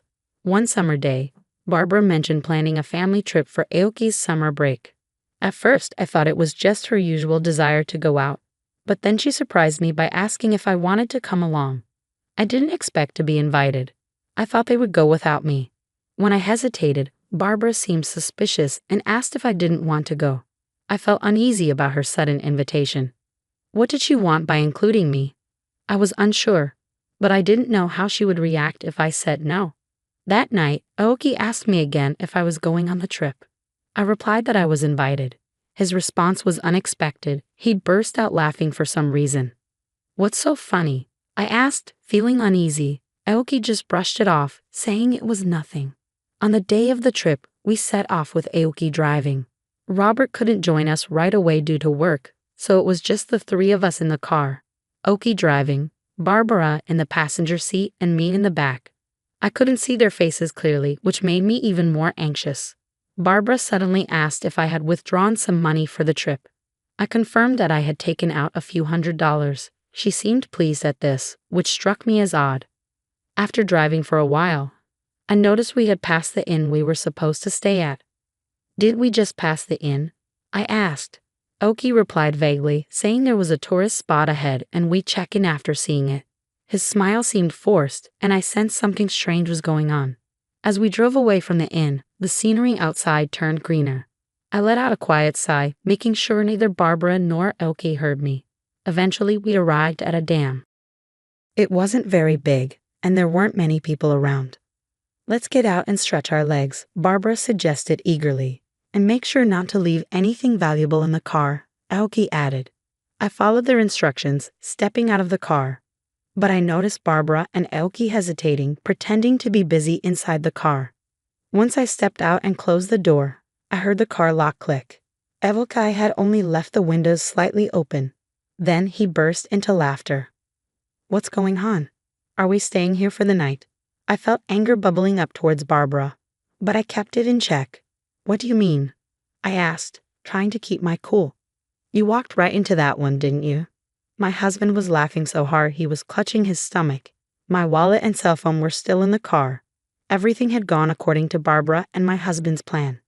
"Have fun out here, Kiona," Barbara sneered. Maybe you can eat some grass and sleep under the stars. My husband, holding my wallet and going through it, closed the window. His laughter died down, and then they drove off, leaving me alone. Well, they're a handful, and it's hot, I muttered to myself. Even though it was scorching hot and I was at risk of dehydration, I surprisingly didn't panic. An hour later. Why are you here? My husband was stunned to see me in the lobby of the inn where we were supposed to stay. Are you a ghost? Did something happen at the dam? He asked, looking bewildered. Barbara looked like she was about to pass out. I considered teasing them by pretending to be a ghost but decided against it. I'm not a ghost and I'm staying here tonight, I told them, showing them the key to my room. I had already left my luggage there. My husband couldn't grasp the situation and started to get agitated. He thought I had taken the key to their room without permission. What are you doing? Give it back, he demanded, trying to grab the key from me roughly. Just then, a man appeared and grabbed my husband's hand. Sir, please refrain from causing a disturbance here, the man said firmly. He was about the same age as Robert, but he had a strong build and was taller, making him seem more dependable than my middle-aged, slightly overweight husband. Who are you? Are you staff here? You can't just interfere with a guest like this. I'll sue you for assault. Barbara yelled at the man who had intervened. I apologize for not introducing myself earlier. I am the owner of this inn, the man replied calmly. Hearing this, my husband quickly let go of my hand. I recognized the owner. Back when I was in college, I had visited this area with my friends during summer vacation. It was scorching hot that day, and we got lost on our way to our accommodation. Eventually, we stumbled upon a girl collapsed on the side of the road. That girl was Mary, the owner's daughter. We called an ambulance and stayed with her until help arrived. The next day, the owner visited us at the inn where we were staying and thanked us profusely. He said, "You saved my daughter's life. Thank you so much." He also offered, "We own this inn too, so next time you're in the area, please stay with us. You won't have to pay." Since then, my family and I have visited the inn several times, so I knew the owner well. As he reprimanded my husband and Barbara, he remained polite, but I could sense his underlying anger. In fact, both the owner and I were aware of Barbara and my husband's scheme from the beginning. I had caught wind of their plan 2 weeks ago. Feeling suspicious about their sudden invitation for a trip, I decided to set up a voice recorder in the living room. I targeted times when my husband and Barbara were alone, like when I was taking a bath or doing laundry, and their plan came to light. I know, let's ditch Kiana somewhere. It would be hilarious. How about here? There's a gym about an hour's drive from the inn. When I heard their conversation, I was shocked. I immediately called the inn and told the owner everything about the situation I was in and what they were planning. The owner was furious. He himself had once experienced his daughter collapsing in the heat, so he was even more upset. Knowing the situation beforehand, the owner arranged for my pickup today. After my husband and Barbara's car left, he had me ride in the inn show. By the way, the driver turned out to be Mary from that incident years ago. I got my license. Let's go for a drive, she said excitedly. Right now? I asked, surprised. Oh, that's great, I replied. We chatted happily, bought some local specialty ice cream on the way, and arrived at the inn. Even though I knew about the plan and that a pickup was coming, I was still worried for Mary. But she knew the area like the back of her hand. So we arrived at the inn several tens of minutes earlier than my husband and Barbara. You mentioned suing earlier, ma'am, the owner said, looking at Barbara sternly. Yes, I did. It's outrageous to be accused of the opposite, Barbara retorted. I'm sorry, but you're not our guests, the owner replied firmly. What? Don't mess with us. My husband and Barbara both lost their temper. Your and your mother's reservations have been canceled, the owner stated plainly. I added you. Who do you think you are? My husband was on the verge of losing his temper again, but the owner restrained him. Kiana did nothing wrong. We, the inn, canceled your reservations, the owner explained calmly. What do you mean? My husband demanded. If you leave a woman alone at a dam in the mountains after stealing her wallet, wouldn't you be committing a crime? We can't allow such people to stay at our inn. We also called the police. My husband and mother-in-law became even more furious at this revelation. This is no joke. Don't think you can get away with this. I work at our company, my husband protested. This little inn in the mountains. Just then, Robert arrived. Hey, what's going on here? Sensing the tension, Robert looked around and asked for an explanation. Barbara and my husband appealed to Robert, saying the inn staff were rude and they wanted to stay elsewhere.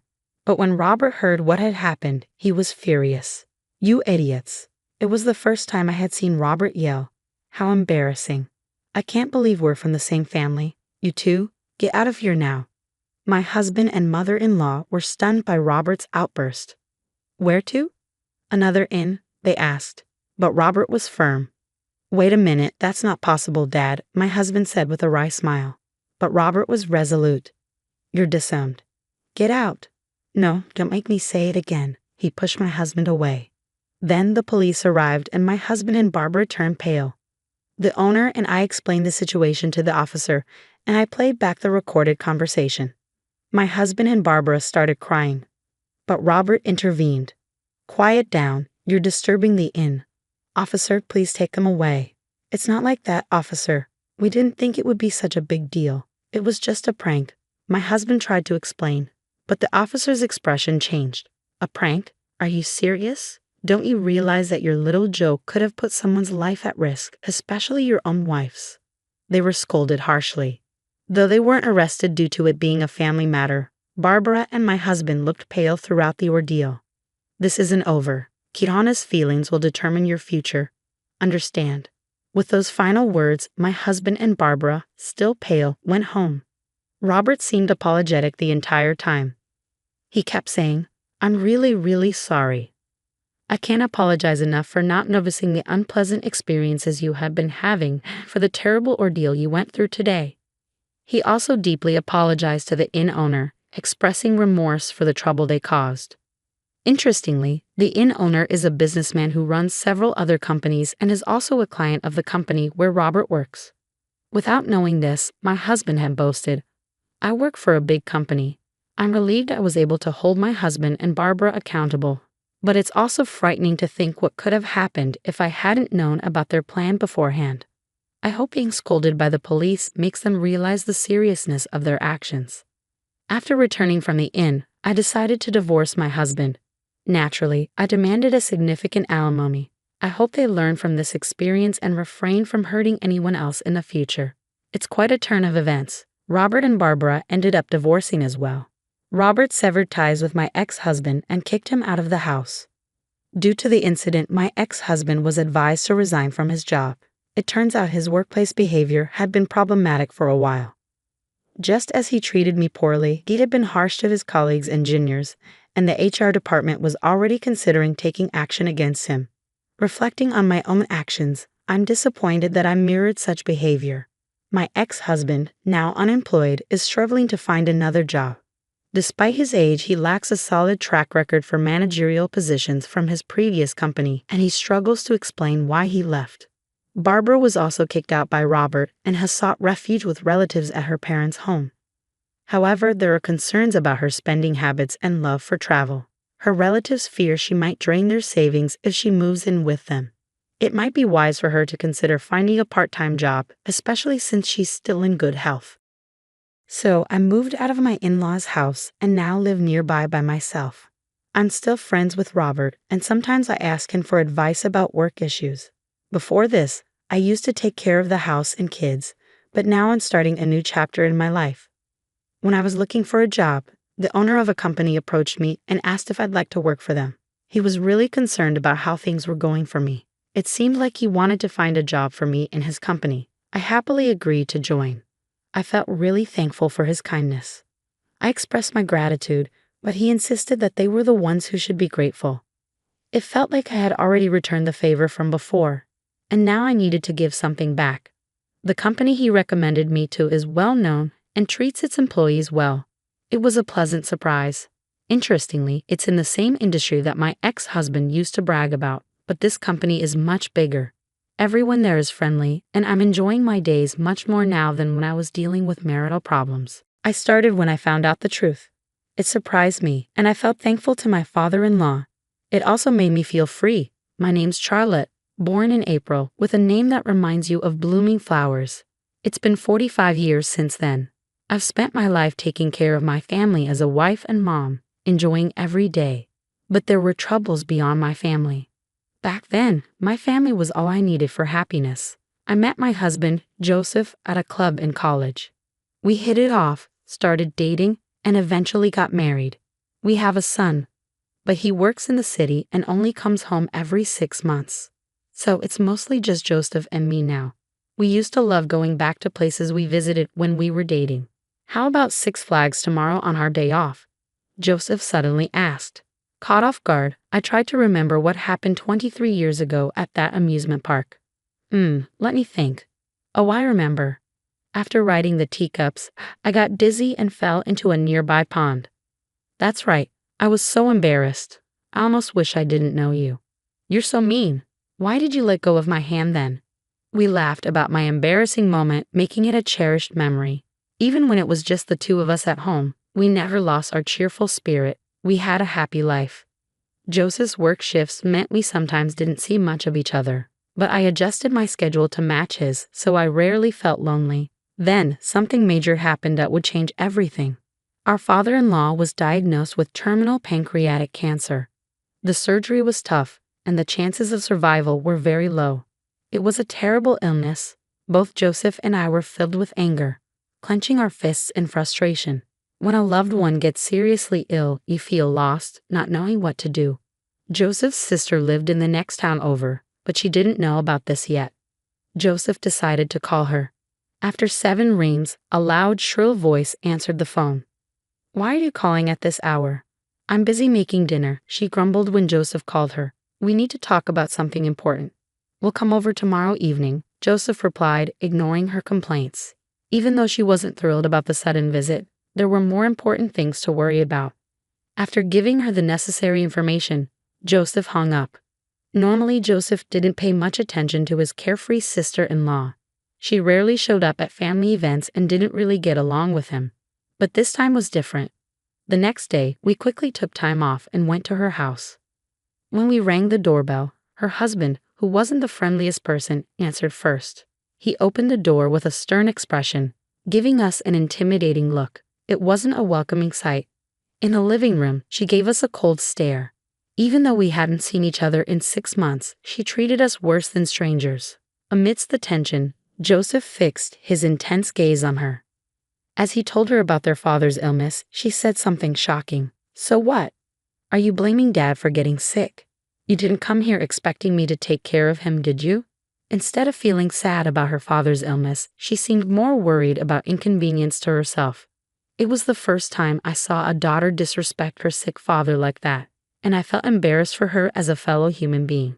My anger rose, and even my parents, who had planned to speak calmly, were getting frustrated. That's too much. You're his daughter, aren't you? Even if a loved one is suffering, you can't be so cold. If the situation were reversed, you would definitely be upset. I hoped she would think about what I said and calm down. But I was wrong. Don't lecture me. There's no rule saying I have to care for him just because I'm his daughter. If you're so worried, why don't you do it? Joseph is his child too. True, Joseph is also his father's child, so it's unfair to expect his sister to shoulder all the responsibility when she's being so irresponsible. I thought she should step up and help out during this tough time. But people like her are good at finding excuses. What she said wasn't entirely wrong, and I realized it was pointless to argue further. So I let it go, even though we didn't want to leave our father-in-law to his daughter, who clearly didn't want to deal with it. As a working couple, we didn't have the time. Unlike her, I found fulfillment in my job, and if Joseph had to quit, it would strain our finances. As I weighed my options, my sister-in-law revealed her trump card with a smug look on her face. Hey Charlotte, you have a nursing certification, right? You know more than me, a total amateur. It'd be best if you took care of him. Patients feel better with a professional, don't they? I had worked as a certified nursing assistant, CNA, in a nursing home 15 years ago and got certified so I could care for my parents if needed, since I'm an only child. Knowing it would be pointless to argue with my sister-in-law further, we decided to go home and think things over. I'm sorry you have such an uncaring and troublesome sister-in-law. She's not the type to listen even if I spoke up, so I didn't say anything. It's all right. I knew no matter what you said, it wouldn't change anything. It's not your fault, Joseph. What should we do? I asked. I know you love your job, and I don't want to take that away from you just because my dad got sick. But seeing Joseph care so much about me made me happy. Unlike my sister, I'm not heartless. I want to cherish every moment with my dad, Joseph replied. Don't worry about me. I'll figure out my job situation later. What matters most is that I met you because of your dad. I'm grateful for that, I said, holding Joseph's hand as I saw the regret in his eyes. Let's face this together, I continued, seeing Joseph's expression lighten a bit. The biggest problem here is money, right? While talking with Joseph, we discovered that my father-in-law had only signed up for the cheapest insurance available. That meant we have to pay for most of his care out of our own pockets. Well, his daughters definitely won't offer to chip in, Joseph said. They should be contributing more if they're not going to help take care of him. Their lack of reliability was disheartening, even though I hadn't expected much from them to begin with. Taking care of a sick person requires finding motivation when you're at your lowest. It's not an easy task. It felt like a battle with myself. The next day, I made the tough decision to leave my job in the bar kitchen, where I enjoyed working with the younger staff. When I explained the situation, everyone understood, though they were disappointed to see me go. Please come back when you can, they said. Their words gave me strength and became my motivation for the challenges ahead. With that, I headed straight to the hospital where my father-in-law was waiting. When I arrived, I saw my father-in-law sitting quietly with his back to the entrance. I couldn't tell if he was looking out the window or sleeping, but his loneliness and sadness were palpable, and I couldn't find the right words to speak. After about 30 seconds, I took a deep breath and approached him. As I tried to gather my thoughts, my father-in-law spoke first.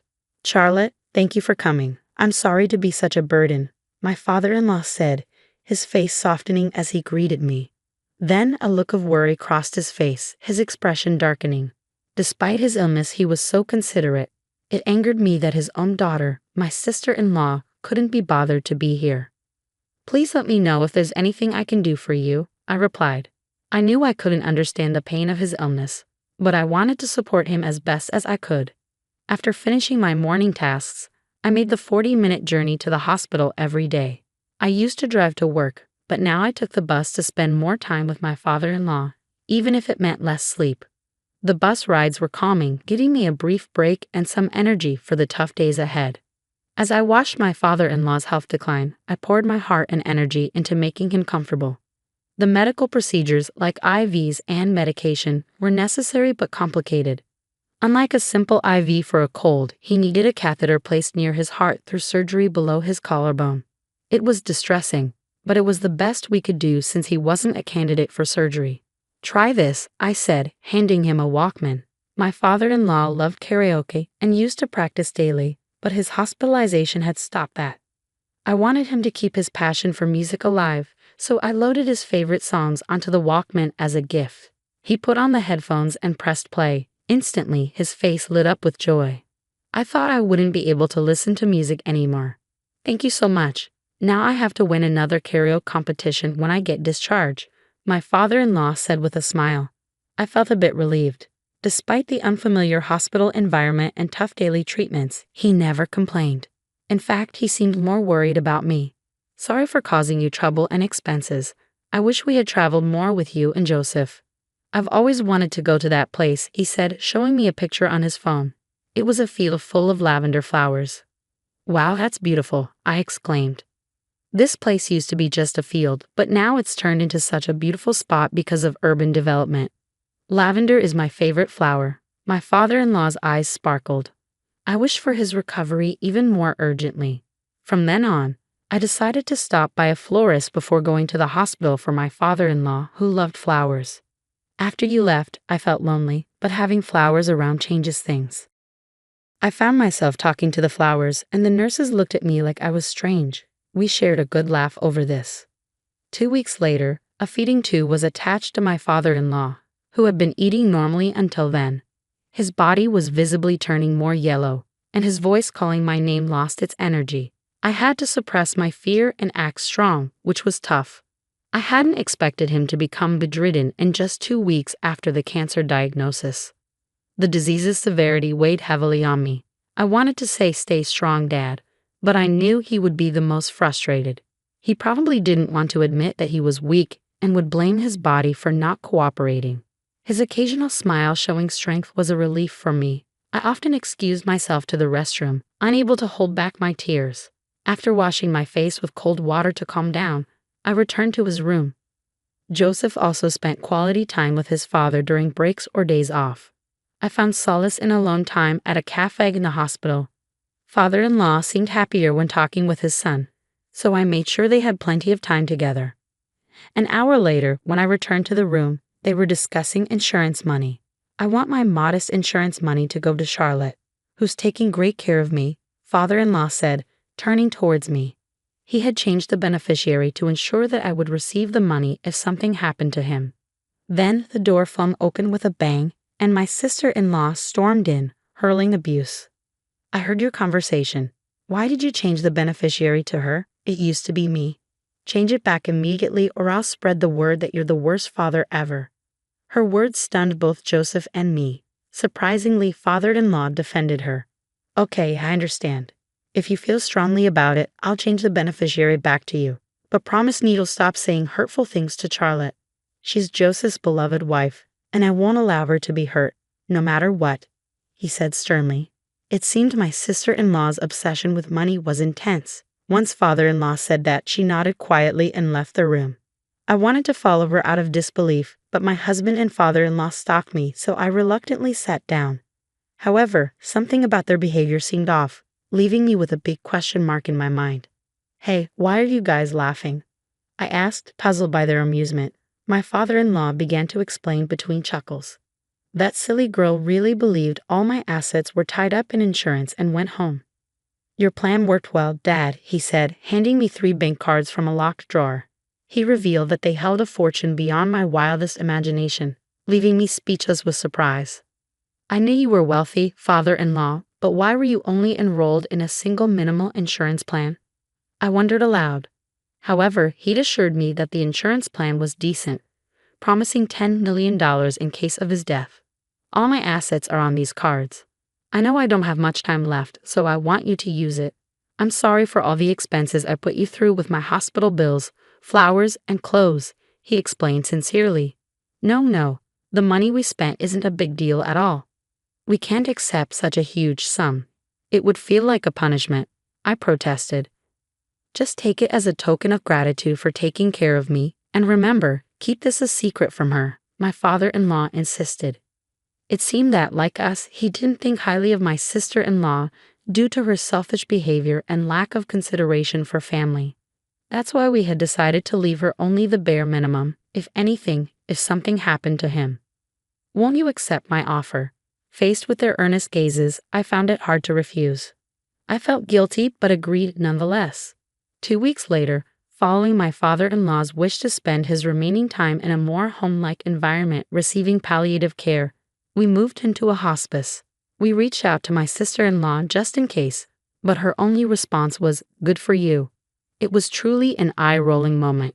Despite her absence, the warm conversation between the 3 of us continued. I'm sorry for causing you trouble with my secret, but there's one more thing. Did you know my father was Martino Aaron? My father-in-law revealed.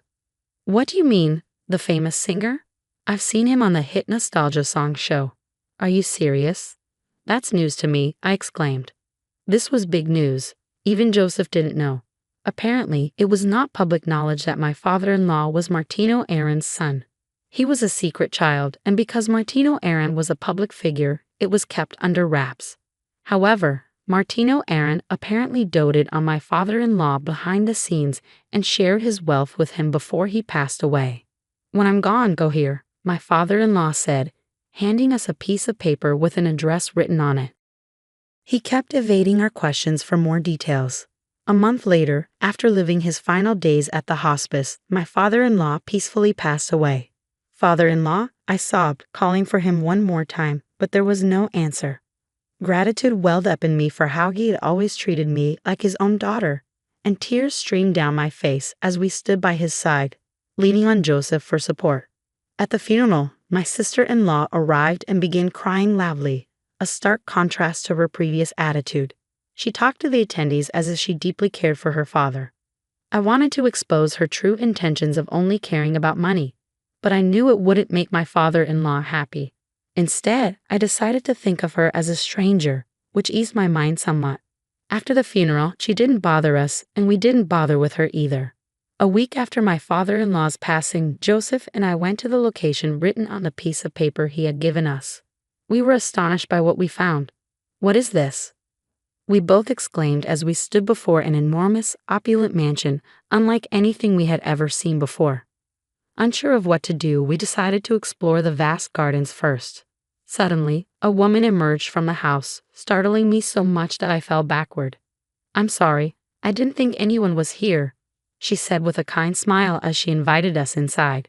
The interior was extravagant, with marble, diamonds, and ornate decorations. It felt like we had stepped into a dream. The woman guided us to a room with plush chairs where we sat down. As I tried to process the reality of the situation, she began to speak slowly. "I've been the caretaker of this house. Your father owned it and used it to entertain his friends from time to time. Every time someone would visit, I would come to assist. But now, there's no longer a need for me to be here. Your father's final wish was to hand over the ownership of this house to you, Joseph and Charlotte." After saying this, she handed us a set of keys, a map of the house, and a notebook detailing the location of various valuables. "I'm glad to have met the people your father treasured the most. I wish you happiness," she said before leaving. After 2 hours of exploring, we found a letter from my father-in-law in a desk drawer in the study. It stated that we could live in or sell the house as we wished. We couldn't express our gratitude to him enough for leaving us not only a fortune, but also this grand mansion. With him no longer with us, all we could do was continue living in this world for his sake. The following month, we decided to visit a hotel that my father-in-law had wanted to go to for 15 years. On the way there, we played his favorite music and talked to a photo of him. "Father-in-law, we're finally going on a trip together. Let's have a blast today," I said suddenly, and a leaf fell and stuck to our car window, shaking lightly. It felt like father-in-law had answered us, which made me happy.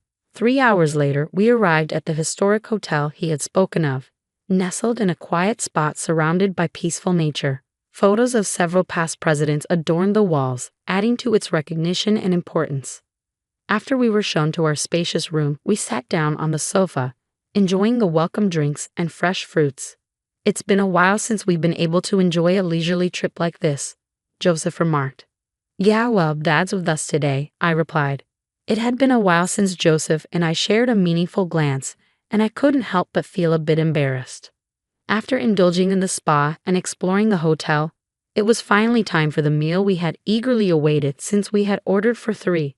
The room service staff, upon delivering our meal, was quite surprised when we explained the situation. They nodded in understanding with a kind smile. After reminiscing about my father-in-law for a while, they even offered us a complimentary bottle of wine. "This is delicious, just like Dad would say," I exclaimed. I wasn't used to drinking much, so I got a bit tipsy that day, and my memory became a bit hazy. However, Joseph, who had a higher tolerance for alcohol, remembered my actions and recounted them to me the next morning. "Last night, you kept caressing Dad's picture and saying, 'I love you.' You've said that to me only a few times. I felt a bit jealous of Dad," he said, laughing. As we drove along a different route than the day before, we shared this humorous anecdote. Then suddenly, we spotted it. Lavender blooming as far as the eye could see. There was no mistaking it. This was the place my father-in-law had shown us in the photo. Embraced by the gentle beauty of the lavender, I felt invigorated, no longer trapped in sadness, but eager to face forward. "Dad told me once that Mom used to gaze at the lavender a lot before she passed away," Joseph shared. Realizing that my father-in-law had brought us here out of love for his wife touched my heart deeply. Since then, we've started bringing lavender to the grave. It has become a precious flower for our family, warming our hearts and spirits. Once we returned to our normal lives, we began spending our weekends in the luxurious house my father-in-law left us. Thanks to this, every week felt like a vacation. My love for Joseph deepened and my gratitude to my father-in-law overflowed. I can't count how many times tears of joy soaked my clothes. Fast forward a month later, it was a weekday around 7 p.m. After Joseph came home and took a bath, I was preparing dinner when the doorbell rang. When I checked the monitor, I saw my sister-in-law. She rarely comes to our house. I wanted to pretend we weren't home, but with Joseph's car in the driveway and the lights on, that wasn't possible. As I hesitated, my impatient sister-in-law began pounding on the door. Worried about the neighbors noticing, I quickly turned off the stove and hurried to the door. As soon as I opened it, she started yelling before the door fully closed. "Where the hell are you two?" "On the weekend." It seemed she had come to our house over the weekend, but Joseph and I weren't there. I couldn't tell her why, so I remained silent as she glared at me threateningly. All right, come this way," I said, leading her to the living room. I didn't want her lingering at the front door, so I intended to let Joseph handle her. Just then, Joseph, fresh from his bath, appeared at the entrance, and I sighed in relief. "What brings you here around dinner time?" Joseph asked straightforwardly. As I watched them, he led her to the living room, and the conversation continued. "I came to light incense for Dad at the family altar over the weekend, but you two were nowhere to be found," she said self-righteously. Her tone still irked me. Then, out of the blue, Joseph dropped the bombshell. "I actually spent my weekend dating Charlotte, trying to pass on all the love that Dad gave me. Sorry if this doesn't sit well with you. A sister who has to deal with her husband being lovey-dovey with another woman," Joseph said. My voice and sister-in-law's overlapped in shock. "What?" she exclaimed. Sister-in-law was visibly shaken by this unexpected revelation. "There's no way." "What are you talking about?" "There's no way he could be interested in any other woman but me," sister-in-law protested. Immediately after, Joseph took out his mobile phone from his pocket and showed a picture to sister-in-law. Curiosity piqued. I peeked at the photo, and sure enough, it was sister-in-law's husband arm in arm with another woman. Sister-in-law's fury and sadness reached the peak, and she seemed to stop caring about me and Joseph. As soon as she got the picture forwarded from Joseph, she stormed off. The next day and the day after, when I asked Joseph, who didn't talk about sister-in-law, what happened to the couple, he said he didn't know because he had blocked sister-in-law's contact. "I don't consider her a sibling anymore. All I want is to live a peaceful daily life with you," Joseph said.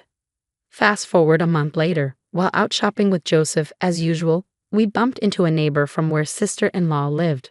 Apparently, the sister-in-law couple was in the midst of divorce discussions, with the husband completely out of love with sister-in-law and a reluctant sister-in-law still not wanting to split despite the infidelity.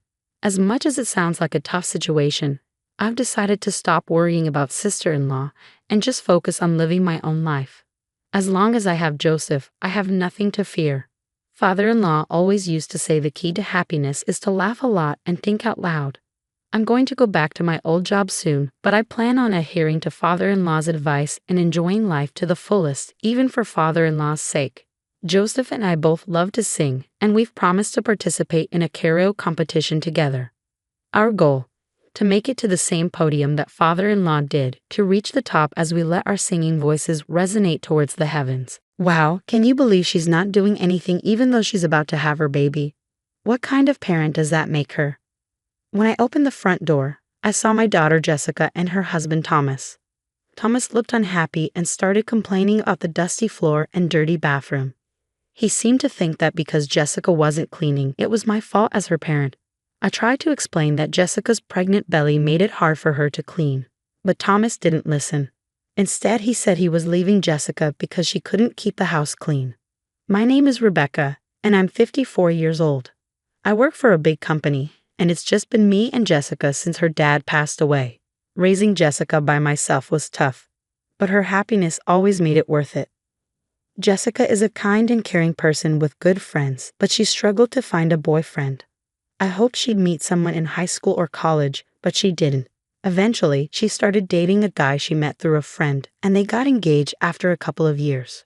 I was happy for her, even though it meant she'd move out soon. Jessica's husband, Thomas, is older than her and really focused on his career. He often stays late at work or goes out, leaving Jessica to do all the chores. I thought they should share the chores, but I didn't want to interfere too much in their lives. Then, about 6 months after their wedding, Jessica invited me to lunch to tell me she's pregnant. Jessica always loved children, even though she didn't have any siblings herself. She used to talk about wanting a little brother or sister. But since I didn't plan to remarry, I couldn't give her that.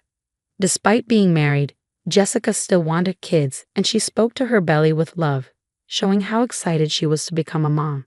Seeing her like this made me really happy. As we said goodbye after lunch, I reminded Jessica that I'm here for her if she needs anything. During Jessica's pregnancy, she kept working, so I made sure to check on her often. But when I got a big work project that meant I'd be traveling a lot, I worried about leaving her. Jessica reassured me she'd be fine, so I threw myself into my work. By the time Jessica was close to giving birth, my project was almost done, and things were calming down at work. I called Jessica to talk about plans for when the baby arrived, but Thomas answered the phone instead. He said Jessica was being useless and that he was bringing her over to my place. An hour later, the doorbell rang. Opening the door, I found Jessica looking really messy next to Thomas when I opened the door.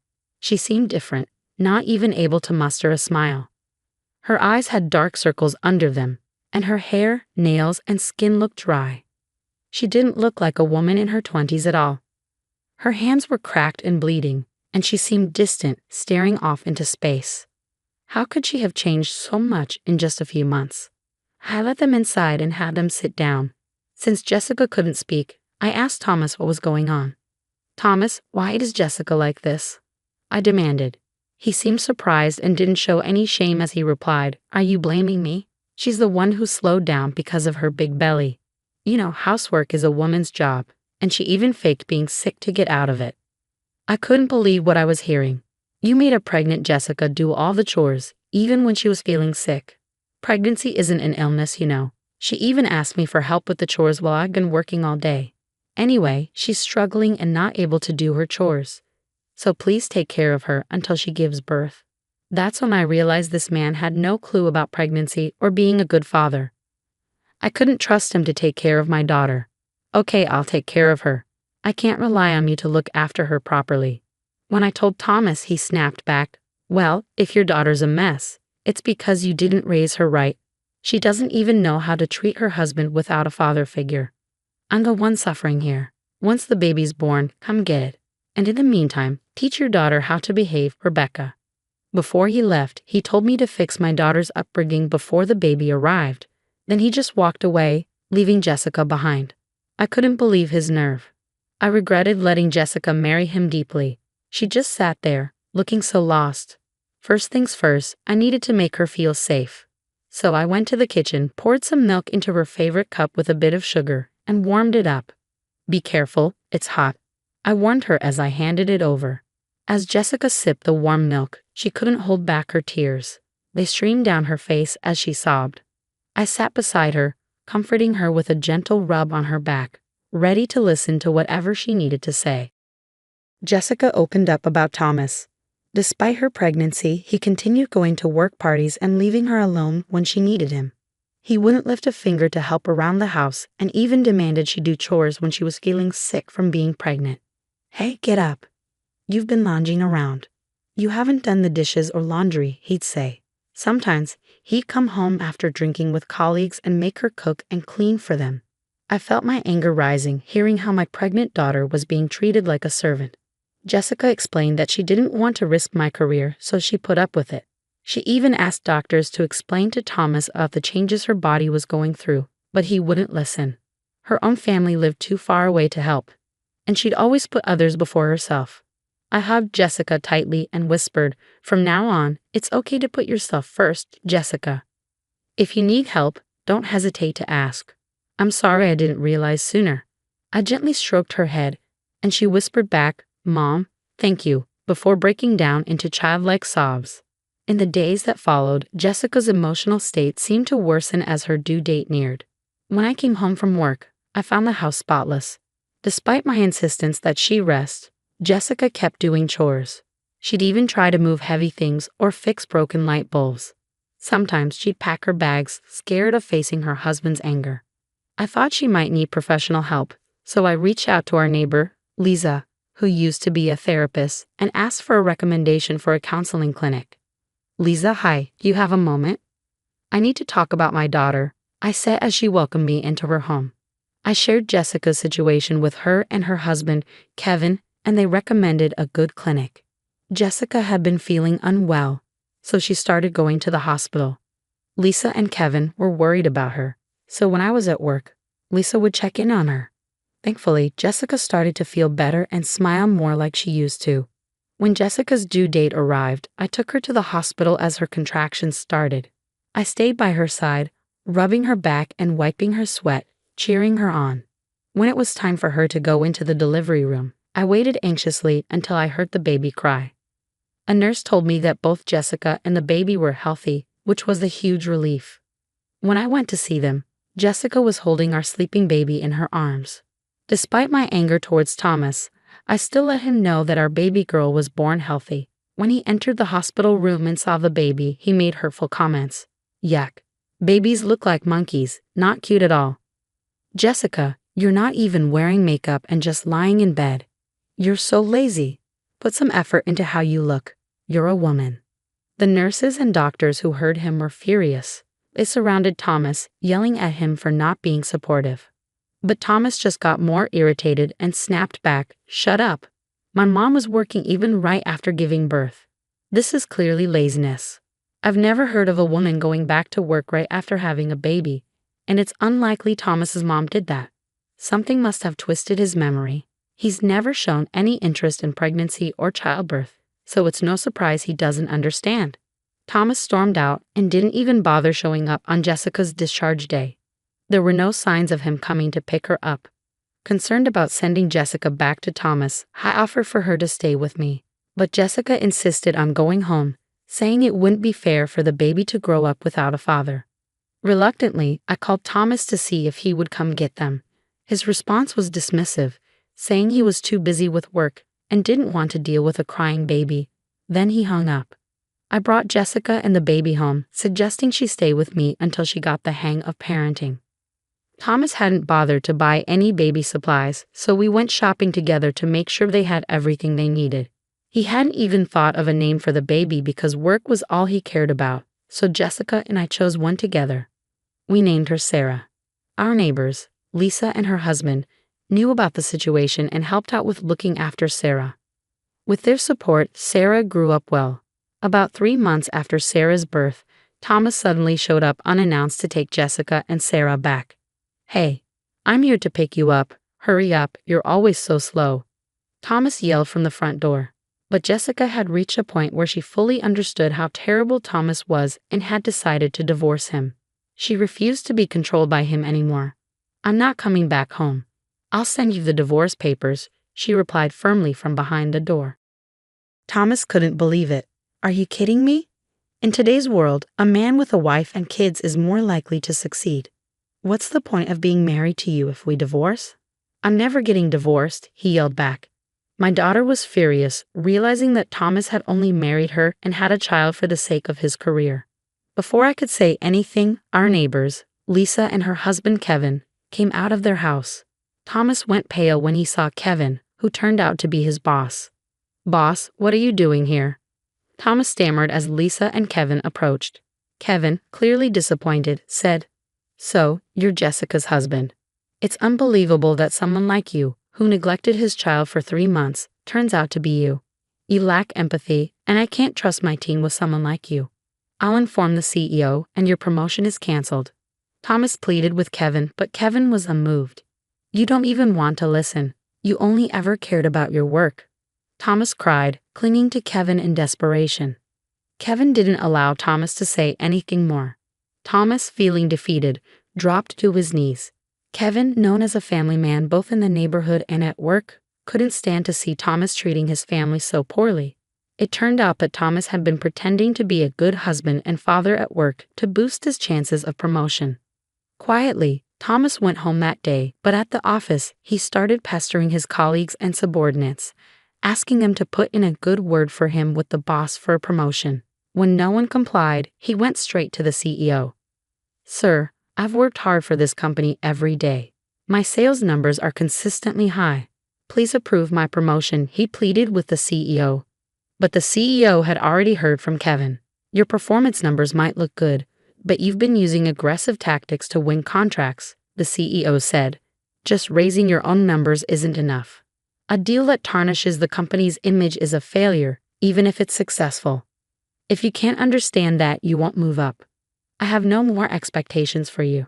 Thomas left the CEO's office looking defeated. The CEO, who occasionally appears on TV and is known for his integrity, made his decision based on more than just reports from Thomas's boss. It was a clear message to Thomas. He lost his motivation for work, started making more mistakes, and was eventually transferred to a regional department with very little work. At least he didn't lose his job entirely. After his transfer, Thomas kept coming to our house, begging for another chance and wanting to see Sarah. Both Jessica and I ignored him, but when he became too persistent, Kevin warned him that he would report him to the CEO, which could get him fired. After that, Thomas stopped bothering us. It became clear that his affection was shallow. When Kevin found out that Jessica was struggling to get her divorce approved, he referred her to a top-notch attorney. The divorce went through smoothly, and she even received compensation for emotional distress. Meanwhile, Thomas was transferred and seemed to be living a quiet, lonely life in a rural area. I heard this from Kevin. Kevin mentioned that the last time Thomas came into the office, he looked completely different. His shirt and suit were wrinkled, he had grown a beard, and he had lost a lot of weight. In the small town where Thomas moved, it's not easy to get to a dry cleaner or convenience store without a car. Maybe he's trying to save on gas or simply can't be bothered, but if he's not using these services, he'll have to take care of himself. Since Thomas never lifted a finger to help with housework and always said it was a woman's job, he probably doesn't know how to do anything for himself. He must regret treating Jessica like a servant now that he's all alone. Perhaps Thomas feels like he's lost everything since the divorce and losing custody. He even started to forget the child support payments he promised to make for Sarah. Whenever Jessica reminds him, he apparently tells her how tough his life is, almost in tears. I advised Jessica to inform her lawyer, and as soon as she requested child support through legal channels, it got paid. So far, we haven't heard anything from Thomas about wanting to see Sarah. If Sarah wants to, we'll reach out. But Jessica and I agreed that we'll pour lots of love into raising her into a fine adult even without a father around. My mother-in-law told me something surprising. She said, "We're going to live together now. We turned the house into 2 separate homes to make it easier. Is the house in your name, Emma? Sorry to ask, but can you pay the $80,000 bill for the changes?" My mother-in-law and husband thought it was funny, but I felt determined. I was going to tell them something important, even though my husband didn't know yet. I had proof too. My name is Emma Davis, and I'm 26 years old. I live a little away from the city in a place surrounded by nature. I work in an office and draw pictures for fun. Recently, I've been sharing my drawings online and reading the comments people leave. My husband, who is 3 years older than me, and I have been happily married and living in our beloved old farmhouse since we got married. But there's been a visitor who comes by once a month since then, and they always give me a headache. Emma, I'm here. Please open up quickly." I hurried to the front door when I heard the insistent banging. "Ah, it's my mother-in-law. I'll open it right away," I said, even though there's a doorbell right next to the door. I tried to smile as I opened the sliding door. There are so many bugs around here. It's so annoying. Is George still at work? Poor thing, even on Saturday. Oh, I brought some of his favorite food. I saw a tired-looking woman holding a big bag waiting at the door. As she chattered on, I tried to keep up my fake smile. This visitor, who comes once a month, is none other than my husband's mother, my mother-in-law. Since my husband is an only child, she feels it's her duty to look after him even after we got married. She even gives me tips on how to manage the house.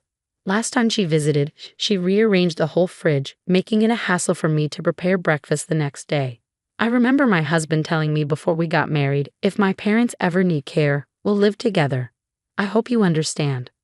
I'm disappointed at the thought of leaving our lovely old house when the time comes, but I've accepted it. What bothers me more is the idea of living with my mother-in-law all the time. I feel sorry for my husband, as it's not something I'm looking forward to. Fast forward 2 years into our married life in the farmhouse. My husband told me that his father slipped on the stairs at home and broke his leg. They'll need our help from now on. Let's live together, just like we talked about before we got married. Yes, I'm worried too. So I think it's a good idea. Can I still do my drawings? I was concerned about my father-in-law's health, so I agreed to move in with them without hesitation. But I was worried that taking care of my in-laws and doing housework might leave me with no time for my drawing hobby. Whether he knew about my worries or not, my husband just said, "I want you to focus on the house," and left for his office. Left alone in my room, I felt like I was giving up on my husband. As I looked through my drawings, I started sorting out my feelings. Just when I had decided to live with them, something unexpected happened. While I was at work, I suddenly felt numbness in my hands and feet and got really dizzy. I collapsed. Thankfully, a colleague called an ambulance, and although I wasn't in danger, it turned out I had had a stroke at a young age after a medical checkup.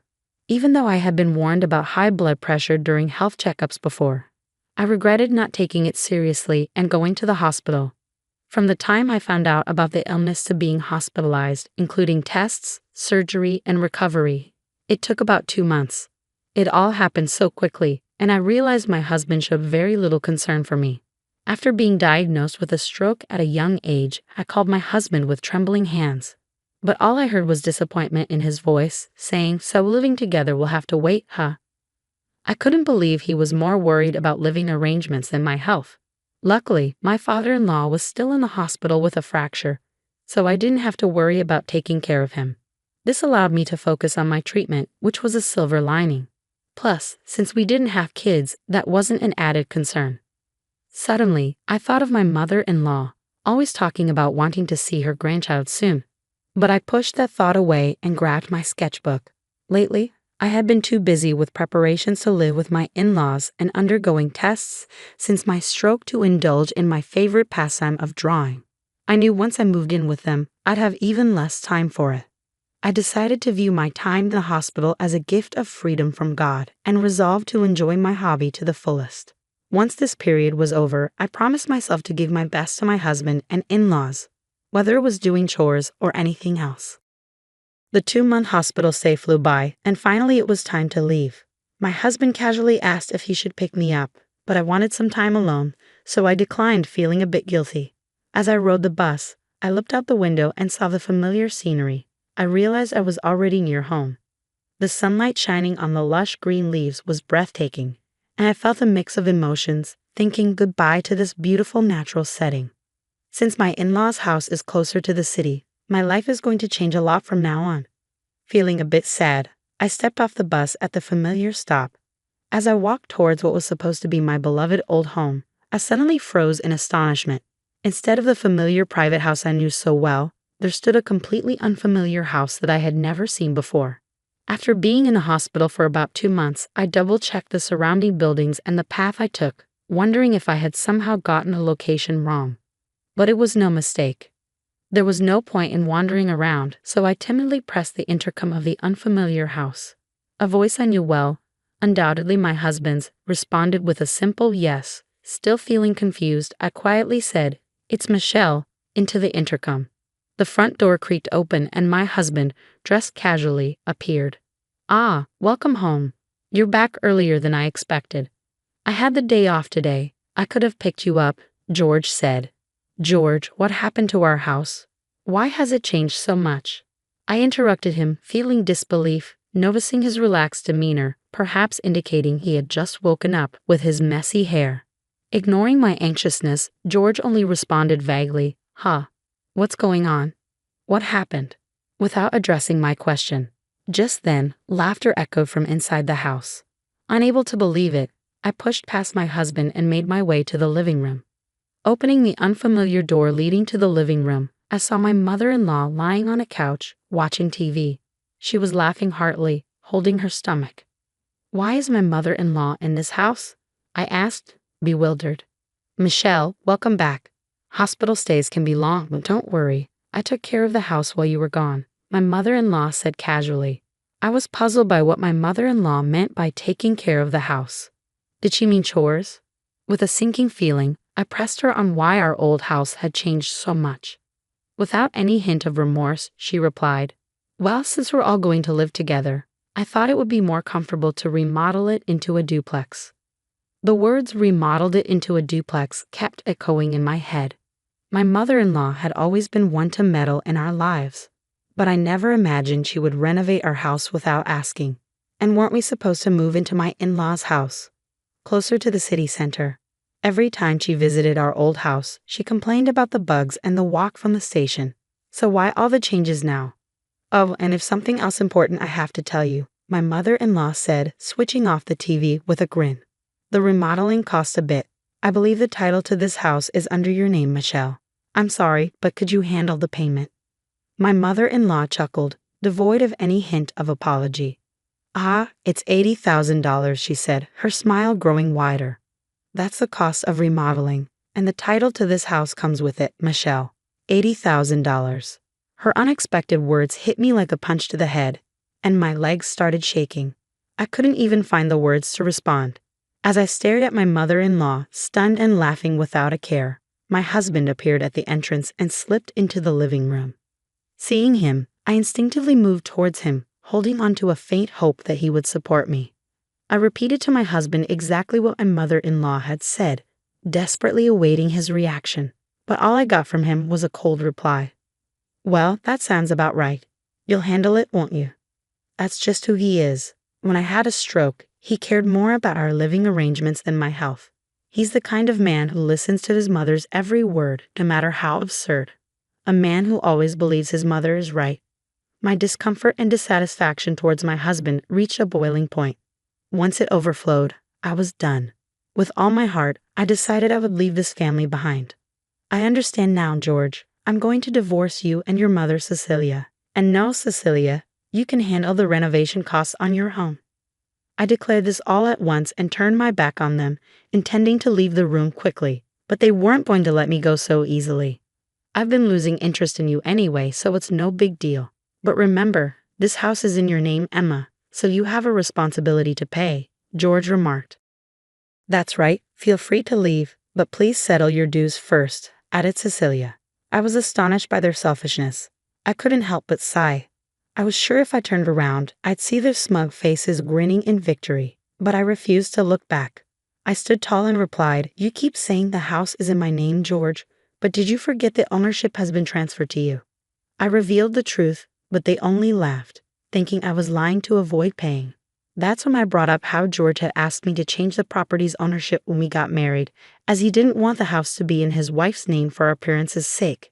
Since I didn't particularly care about the property title, I had immediately transferred it to his name. Upon hearing this, their laughter abruptly stopped, and I could feel their panic gradually setting in. I don't recall saying such a thing. There's no proof anyway, George retorted. Anticipating this response, I turned back to face them, walked past them, and opened a drawer in a shelf from our old house. Let's see, it should be somewhere around. Ah, here it is. This is the proof, I said, taking out a document that listed the property and house ownership and showed it to them. When I pointed to the part that showed the ownership was in George's name, his face went pale. That's fraud. I never thought you'd actually do it, and I definitely can't pay such a huge sum of $80,000. George exclaimed. I was disgusted by my husband's reaction. He started yelling as soon as he realized the payment obligation was on him. Since a decent conversation seems impossible, let's communicate through lawyers from now on. Cecilia, your son seems to be in quite a pickle, so please take good care of him from now on, I stated calmly beside my loud husband. I smiled at my mother-in-law, who stood dazed, and finally turned my back on them, leaving their home for good. After that, my husband called several times, but I chose to ignore him entirely, opting instead to communicate formally through a lawyer, given our strained relationship and the issues with my mother-in-law. The divorce was settled without any problems. Regarding my husband's accusation that changing the property's ownership was fraud, it was determined that it was a mutual decision made when we got married 2 years ago. My lawyer reassured me with a smile that this was neither fraud nor anything illegal.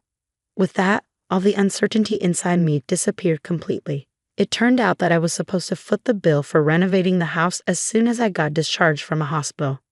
I couldn't help but appreciate the well-executed, spiteful move of pushing me into a difficult situation just after I had undergone surgery and rehabilitation and finally got discharged due to illness.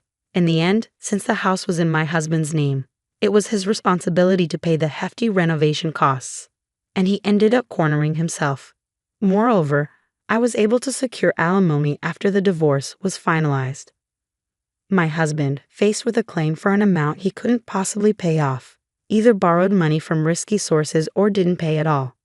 While I was in the midst of the legal battle with my husband and mother-in-law, I received an apology from my father-in-law, Bob, who had been hospitalized with a broken leg, saying, "I'm sorry for my wife and son's behavior." Of course, it didn't seem that Bob was directly involved in this matter, but it couldn't be denied that for 2 years after our marriage, he had turned a blind eye to his wife and my indifferent husband.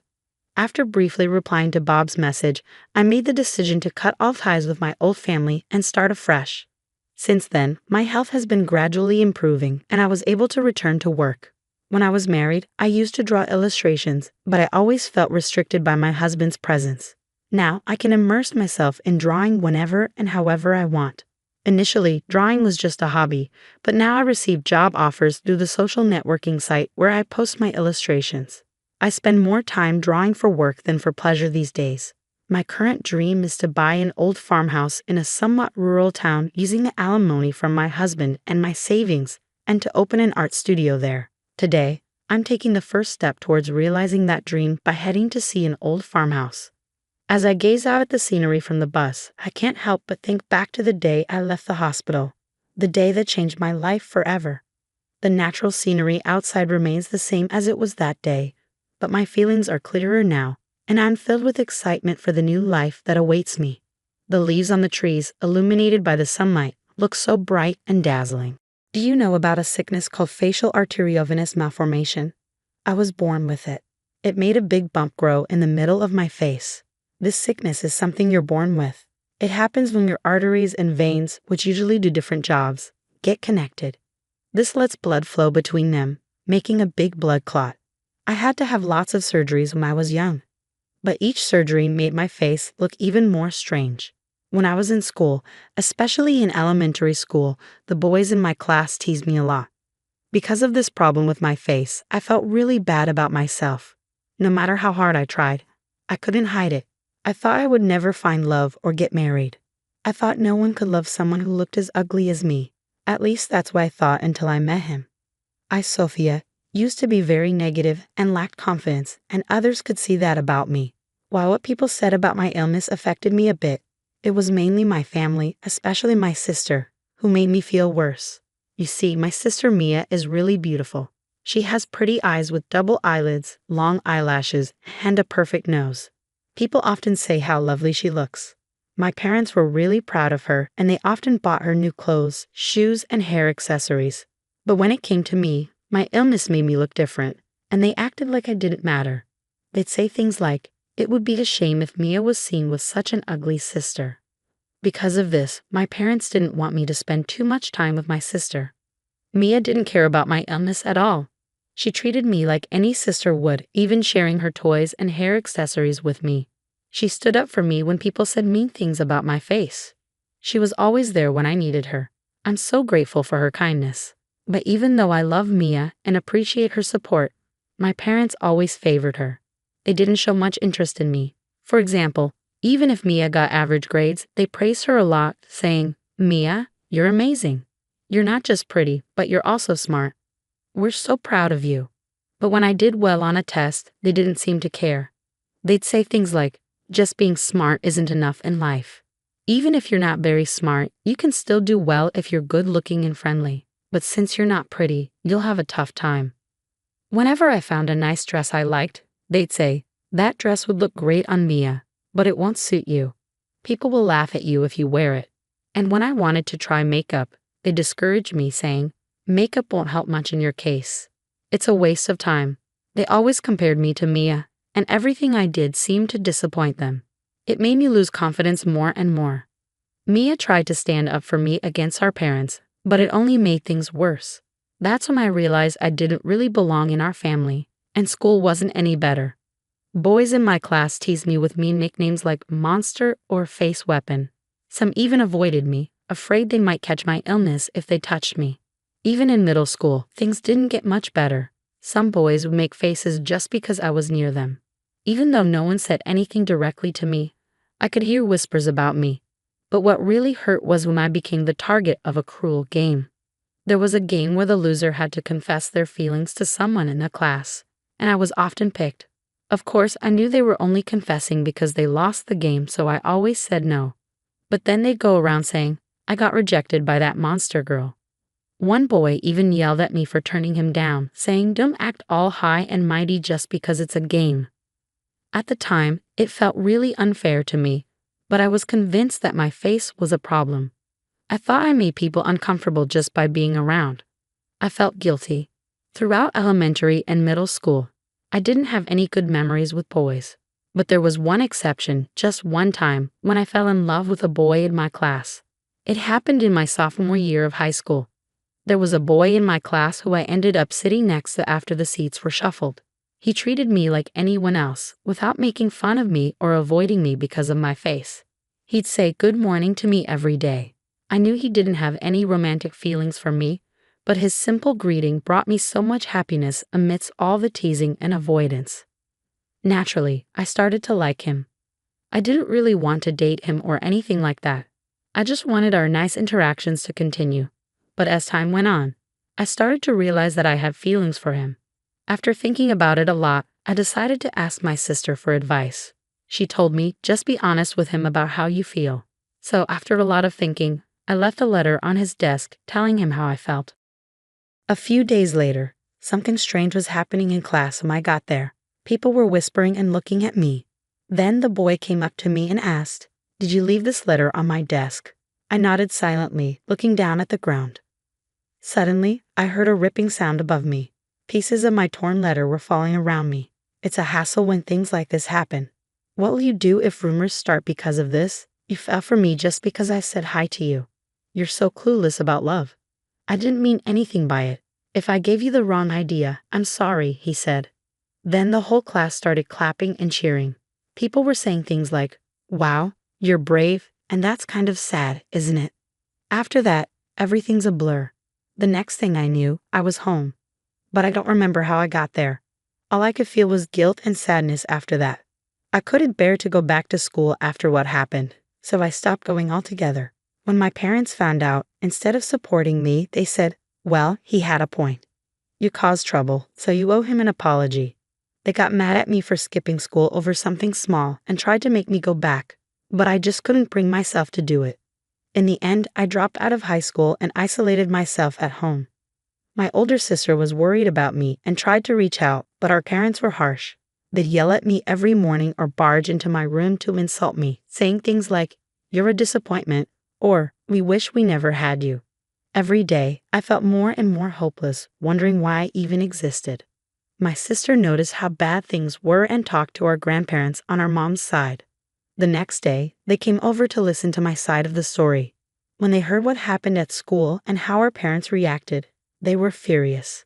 They told our parents, "We'll take care of her," and rescued me from that situation. My grandparents didn't give up on me, even when I felt hopeless.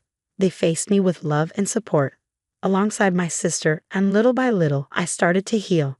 Though my thoughts of ending my life quieted down, I couldn't shake off my fear and distrust of guys, no matter how hard I tried.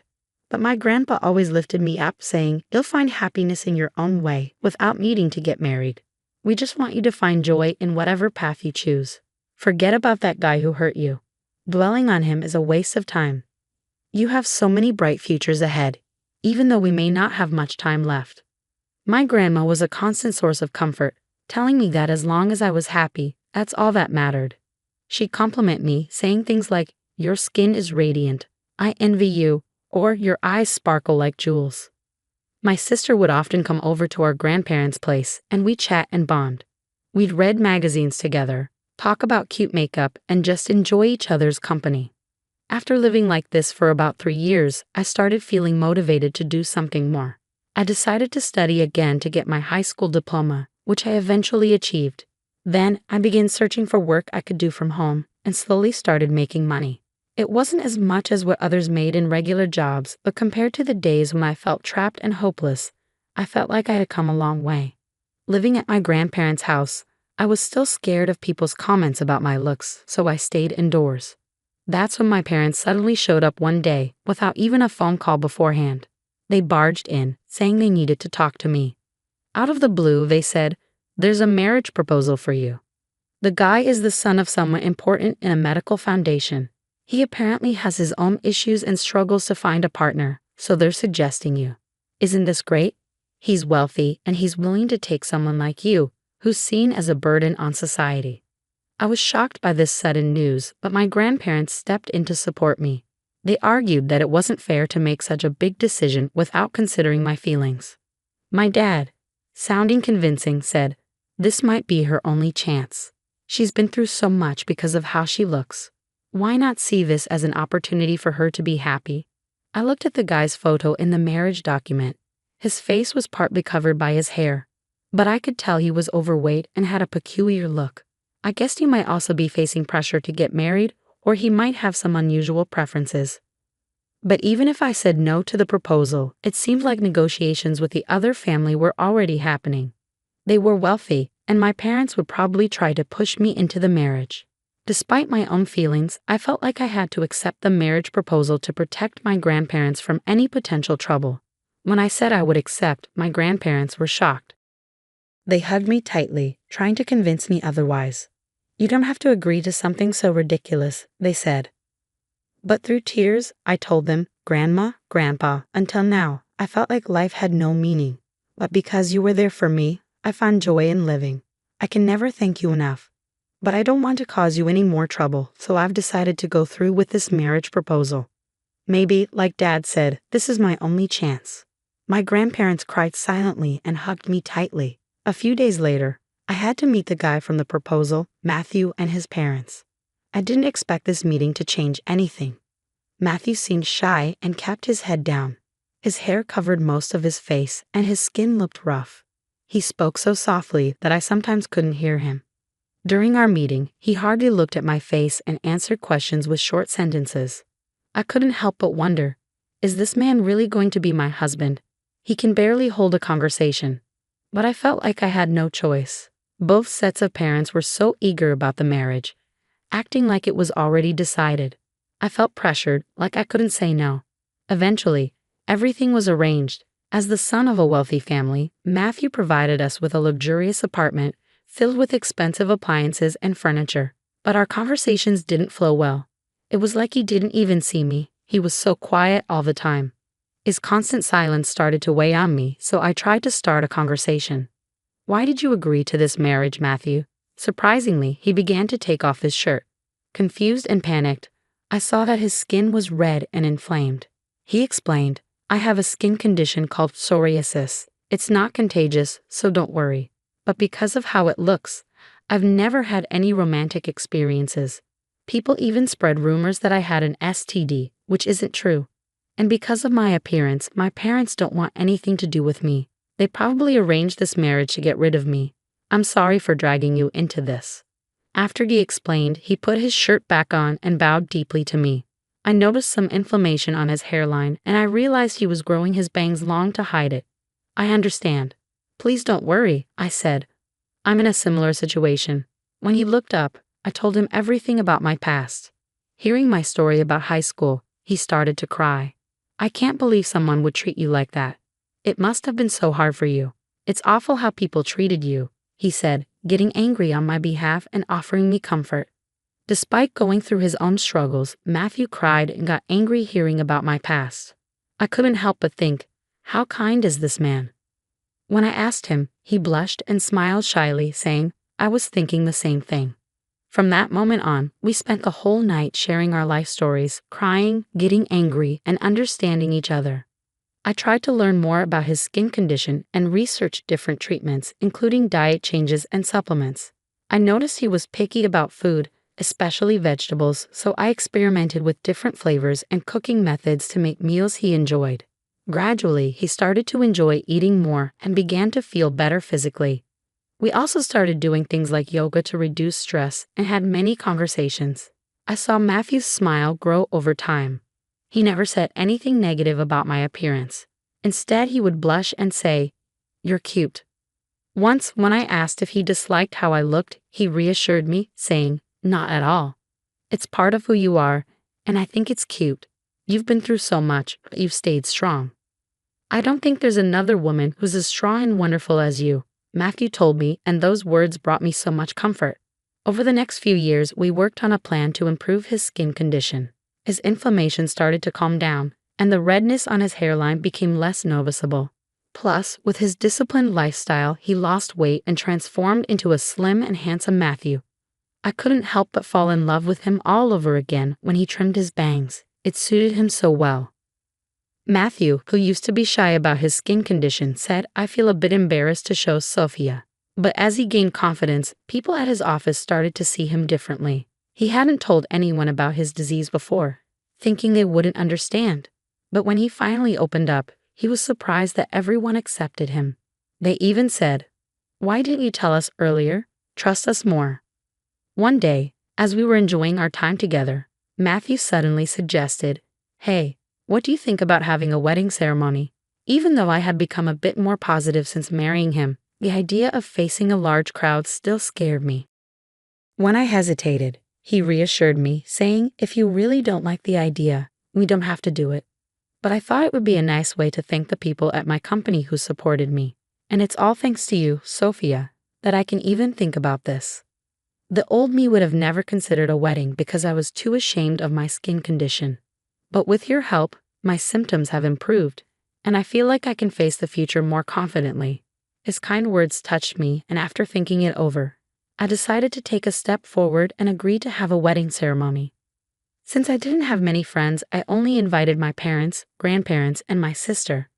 However, less than 4 months before the wedding, my sister found out she was pregnant and decided to avoid gatherings for safety reasons. So in the end, only my parents and grandparents attended. My grandparents were happy to be there, but my parents clearly weren't thrilled about it. Despite their disapproval, they couldn't refuse due to their status, so they reluctantly came.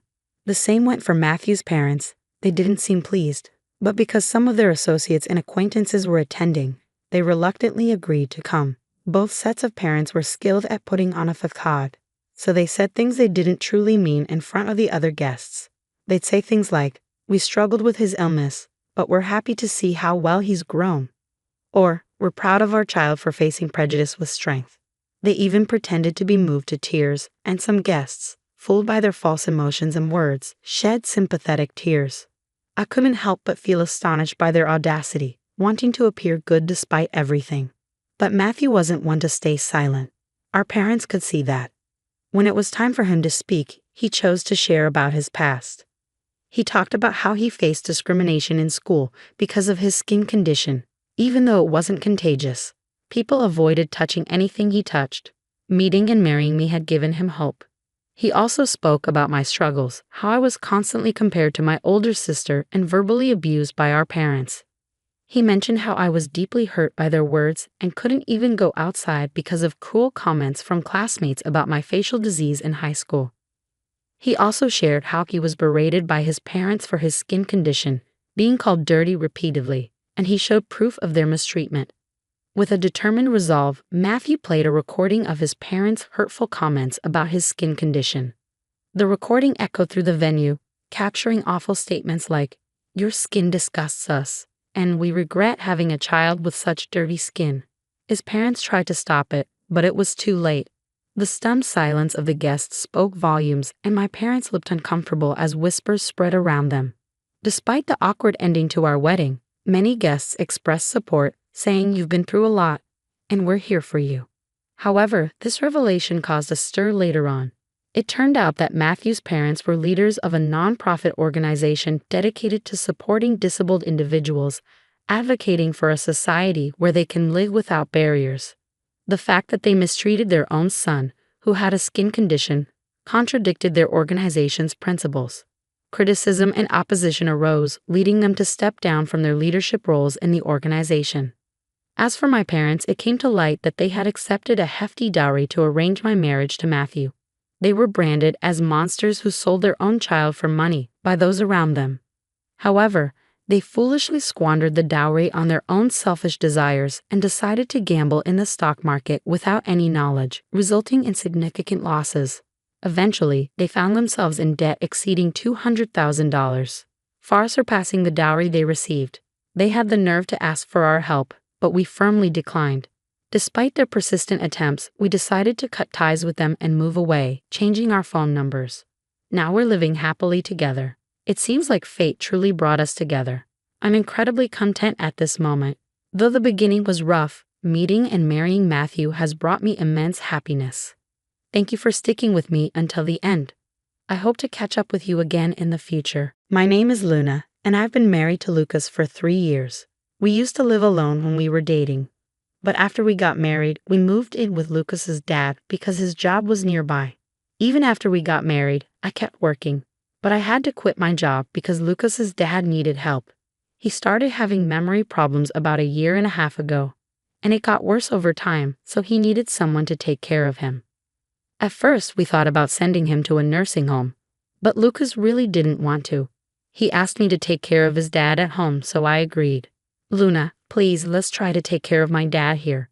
I don't want him to go to a nursing home, Lucas begged. I understood how he felt, but it was a big responsibility for me, and I wasn't sure if his dad wanted me to take care of him that much. So I asked Lucas to help me as much as he could. I had never seen Lucas beg like that before, so I thought he would support me. But taking care of his dad turned out to be harder than I thought. His dad needed help with simple things like walking, using the bathroom, and taking a bath. He could still move around, but he often tripped and fell because he couldn't support himself. So Lucas and I decided to change our house to make it safer for his dad. Even though we were still paying off debts, we realized that his dad's safety was more important. At first, Lucas helped a lot with taking care of his dad. But as time went on, he started saying he was too busy with work to help. And after about 1 year of taking care of his dad, he stopped helping altogether. He even started going out on his days off instead of helping me. My father-in-law's health was declining, and he needed more help with basic things like using the bathroom and taking a bath. It became too much for me to handle on my own, so I talked to my husband about it. You promised to help, didn't you? When was the last time you actually helped out? It's been months, I said to him. He needs more care than I can give him alone. I'm feeling overwhelmed, I added. I think we should seriously consider putting him in a nursing home instead of trying to take care of him at home, I suggested. We agreed to take care of him at home until the end, but at least we should consider getting professional caregivers involved. Your dad needs more help than we can give him alone, and there are people who are trained to do this.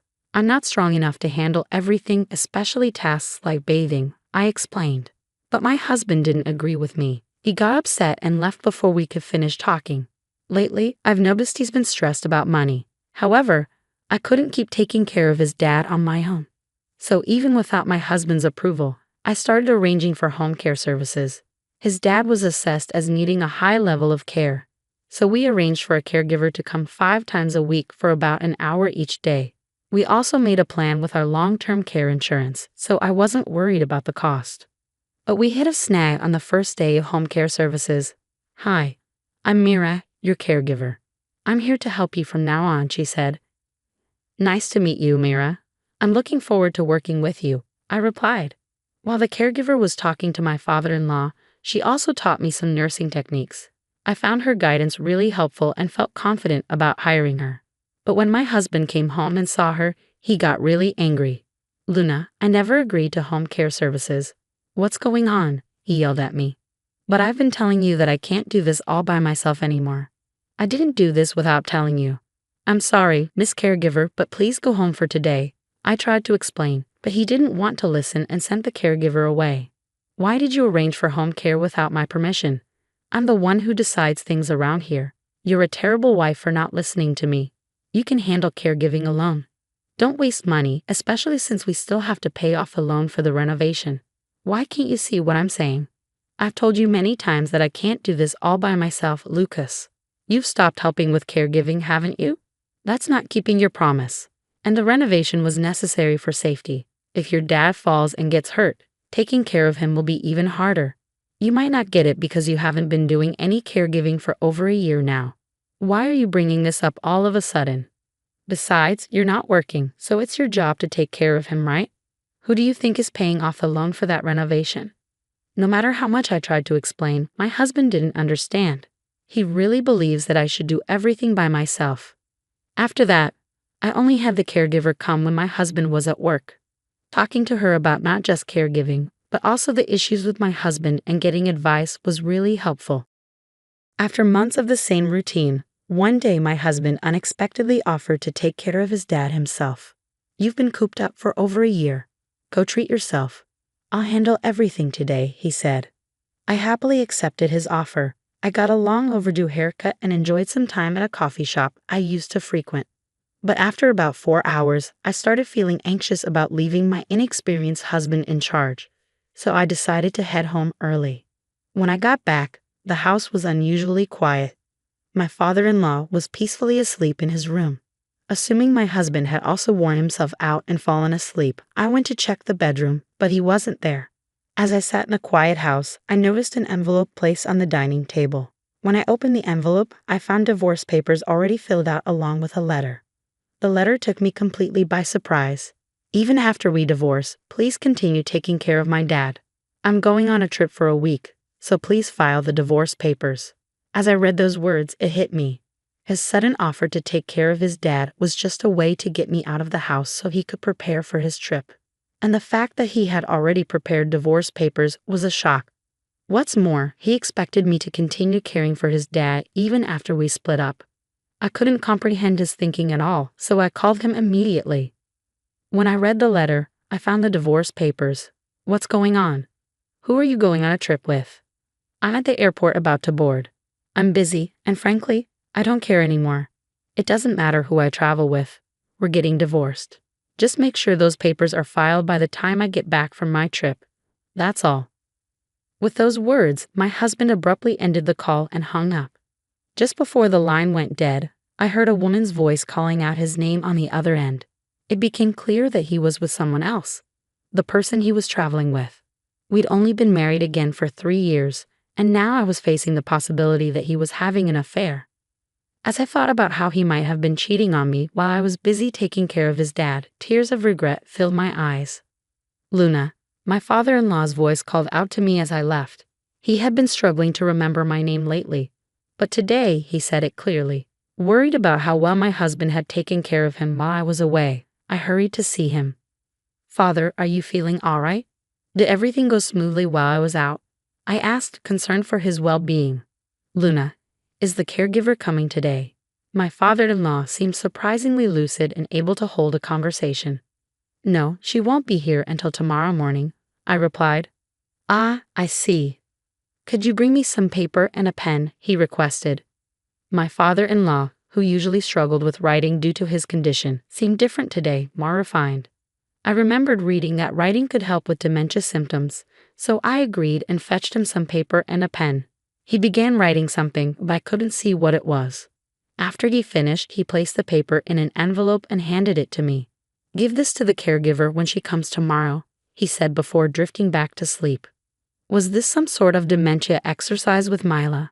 Although I was curious about the letter's contents, I decided not to peek. Later, when my father-in-law woke up, he seemed to have forgotten everything, even my name. It left me wondering what had happened. That night, after he had gone to bed, I found myself pondering over the letter and divorce papers again. Reflecting on my husband's recent actions, I began to realize there might have been signs of something suspicious. I had been so focused on caregiving that I hadn't paid attention to him. If he was indeed cheating, part of me wanted to divorce him immediately and leave. But I couldn't abandon my father-in-law. Besides, without a job while taking care of him, I worried about supporting myself after a divorce. As morning arrived, I still hadn't made a decision. Mira came by, and I handed her the letter from my father-in-law. After reading it, she approached me looking troubled. And then, the caregiver. I'm here to support you, Luna. We've built a friendship, and moments like these are more common than you might think. I'm here for you, Mira reassured me with a kind smile. The letter is about me getting a divorce? I asked, feeling confused. Yes, it seems Mr. Henry noticed something wasn't right and asked me to step in. He wrote in the letter about his wishes regarding his estate. There's more to it, but we can discuss that later. Since your husband will be back soon, let's act quickly, Mira suggested.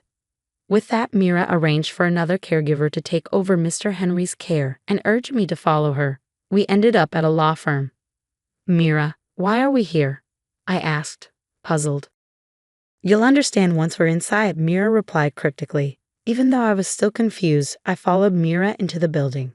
Thank you for coming today. I'd like to discuss a request I received from Mr. Henley regarding gifting property during one's lifetime, specifically to you, Luna. the lawyer explained as we took our seats.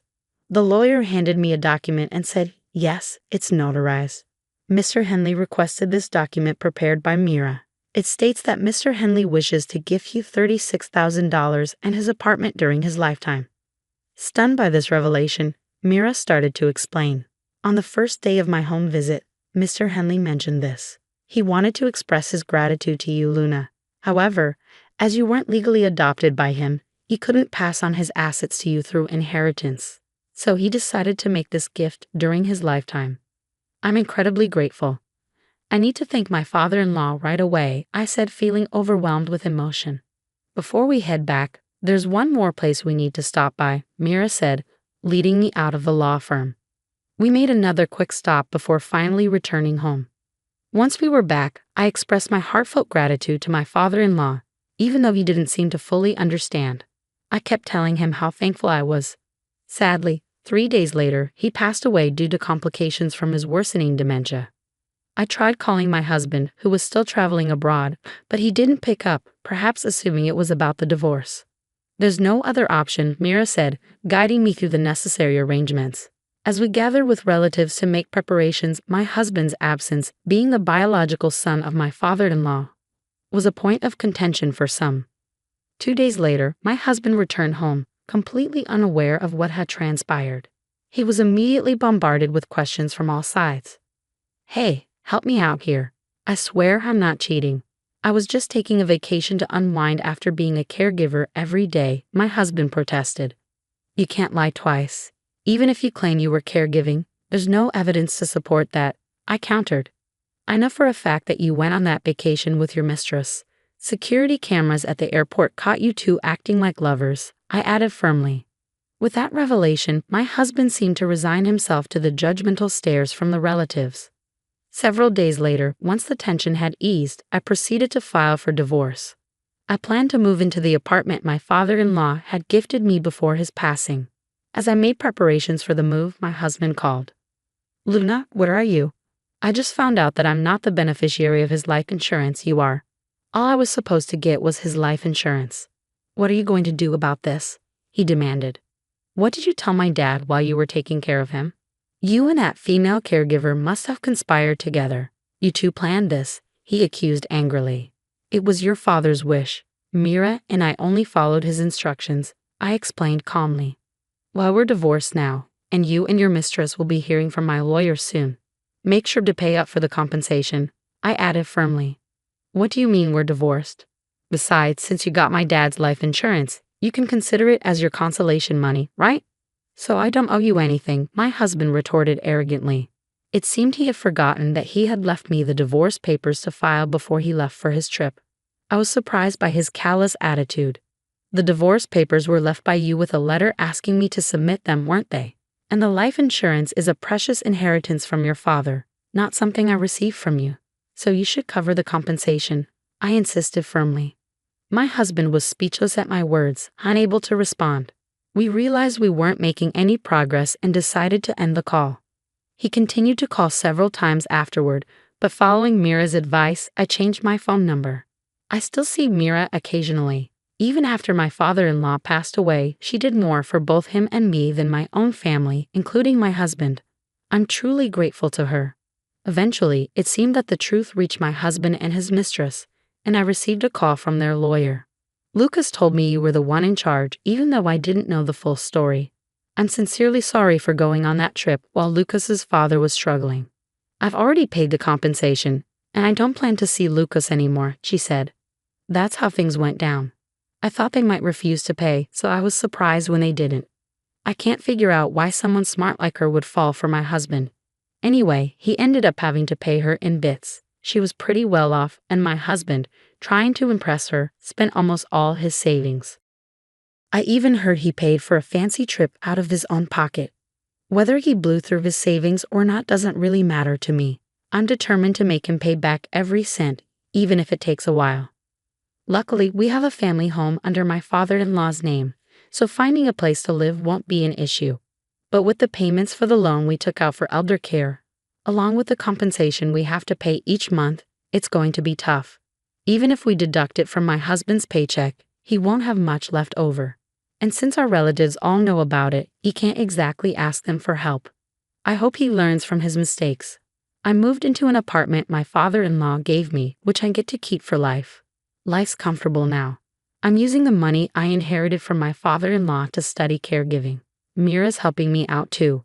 I want to be a caregiver like her, someone who can really support families. The sound of papers scattering across our imported marble floor echoed through our penthouse living room. I watched years of careful documentation flutter around me like expensive confetti while my husband, Michael, stood over me with that familiar look of smug superiority. "Really, Rebecca," he said, adjusting his Rolex. "You thought you could just walk into my office and accuse me of fraud? With what evidence? These?" He kicked at one of the fallen folders. "No one's going to believe the trophy wife who spends her days planning charity galas. My name is Rebecca Sterling, and at 34, I was about to destroy the man I've been married to for 8 years." Michael saw what he wanted to see, a beautiful former model who'd given up her career to be the perfect corporate wife. What he didn't see was the economics degree from Penn, or the 2 years I'd spent in forensic accounting before meeting him. "You're right," I said, keeping my voice steady as I knelt to gather the scattered papers. "What was I thinking?" He laughed, already dismissing me as he pulled out his phone. "I have a meeting downtown. Clean this up before the housekeeper sees it. And Becca." He paused at the door. "Let's not have this conversation again. Stick to what you're good at, looking pretty and keeping my social calendar in order."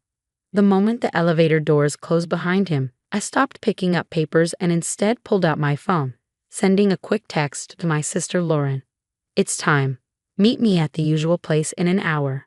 Then I walked to our bedroom, straight to my jewelry box. The antique locket that had belonged to my grandmother hung innocently among the expensive pieces Michael had given me over the years. He'd never understood why I insisted on wearing such a simple piece to important events when I had millions in diamonds at my disposal. I opened the locket now, carefully removing the tiny flash drive hidden behind the old photograph. 8 years of evidence meticulously collected and backed up, all stored in something he'd dismissed as sentimental junk. The cafe where I met Lauren was deliberately chosen, small, cash only, and far from Michael's usual haunts.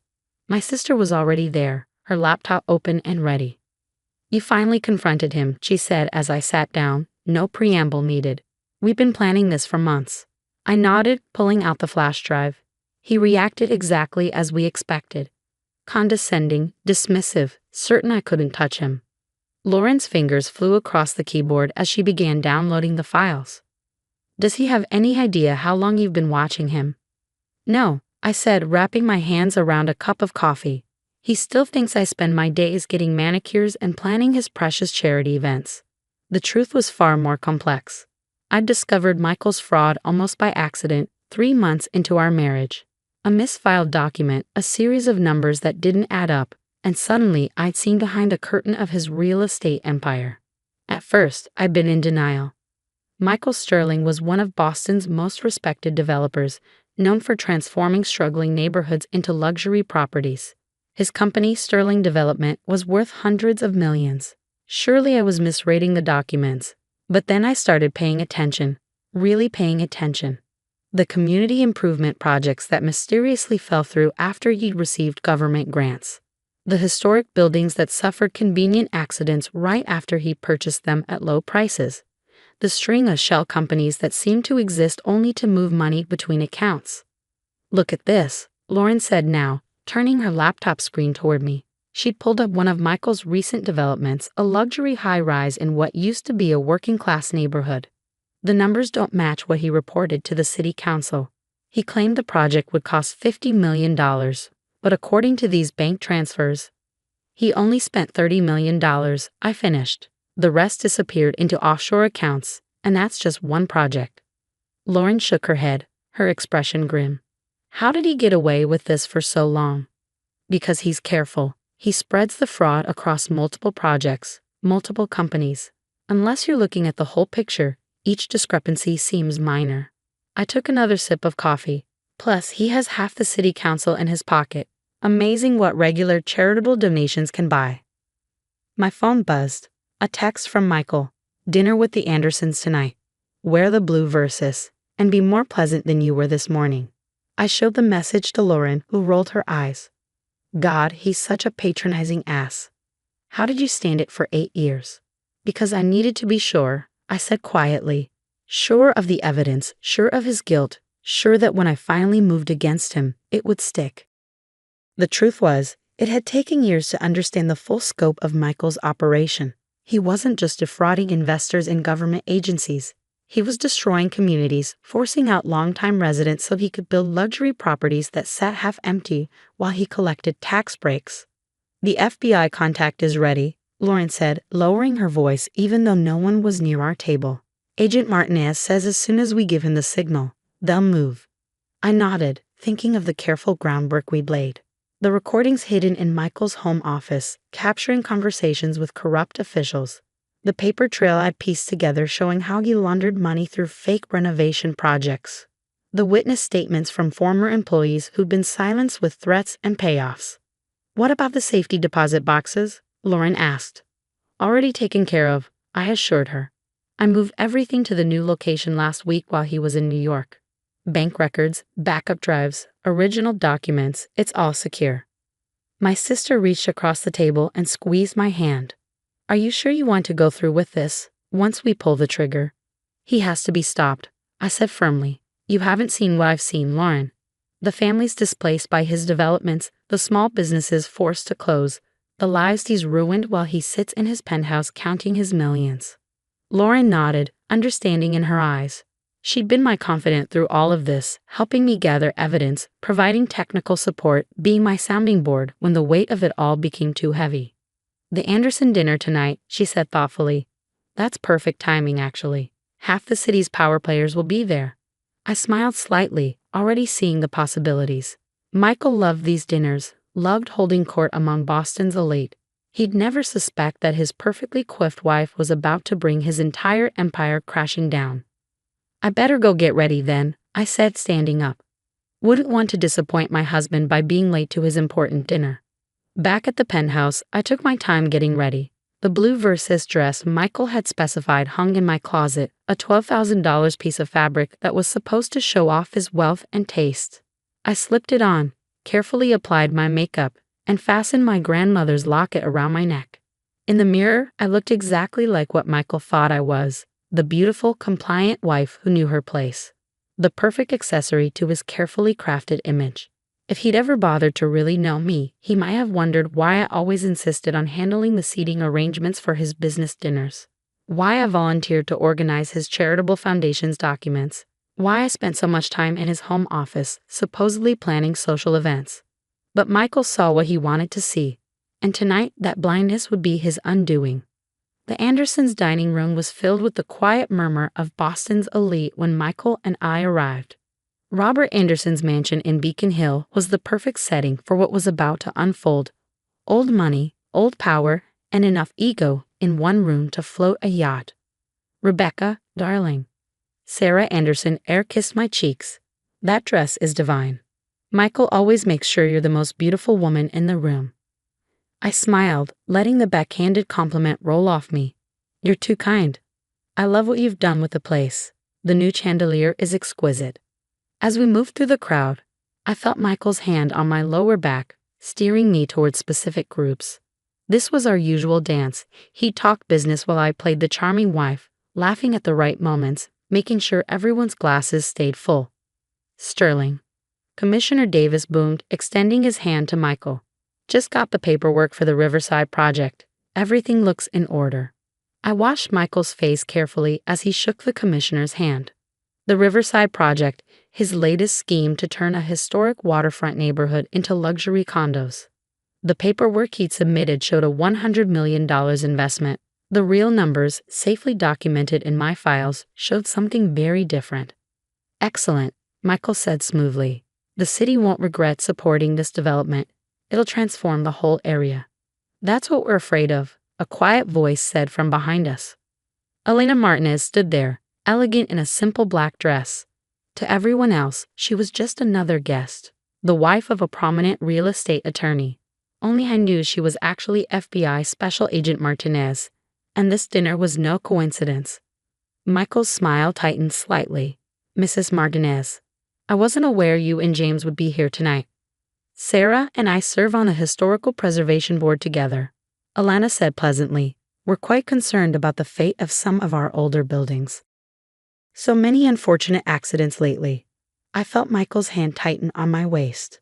Those accidents had helped him acquire prime properties at fraction of their value, after which the historical protection orders mysteriously disappeared. Progress requires change, he said dismissively. Rebecca, why don't you get me a fresh drink? I nodded obediently and headed toward the bar, but instead of ordering, I slipped into the powder room and pulled out my phone. A text from Lauren was waiting. Teams in position.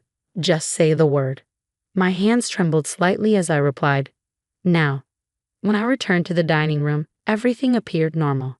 Guests were taking their seats, servers were pouring wine, and Michael was holding court at the head of the table, explaining his latest development plans to an admiring audience. I sat down beside him, accepting a glass of wine from a server. Any moment now. Right on cue, phones around the table began buzzing. I watched as people pulled them out, faces changing as they read the breaking news alerts. My God, Robert Anderson said from across the table. Michael, is this true? Michael frowned, reaching for his own phone. I saw the exact moment he read the headline. Sterling gemeint under federal investigation for massive fraudcen. The color drained from his face as he scrolled through the article. The Boston Globe had done their job well, laying out years of fraudulent dealings backed by documents and witness statements. His careful house of cards was about to collapse. This is ridiculous, he sputtered, looking around the table. Obviously some sort of mistake. Is it? Elena Martinez stood up, pulling out her badge. Michael Sterling, I'm Special Agent Martinez with the FBI.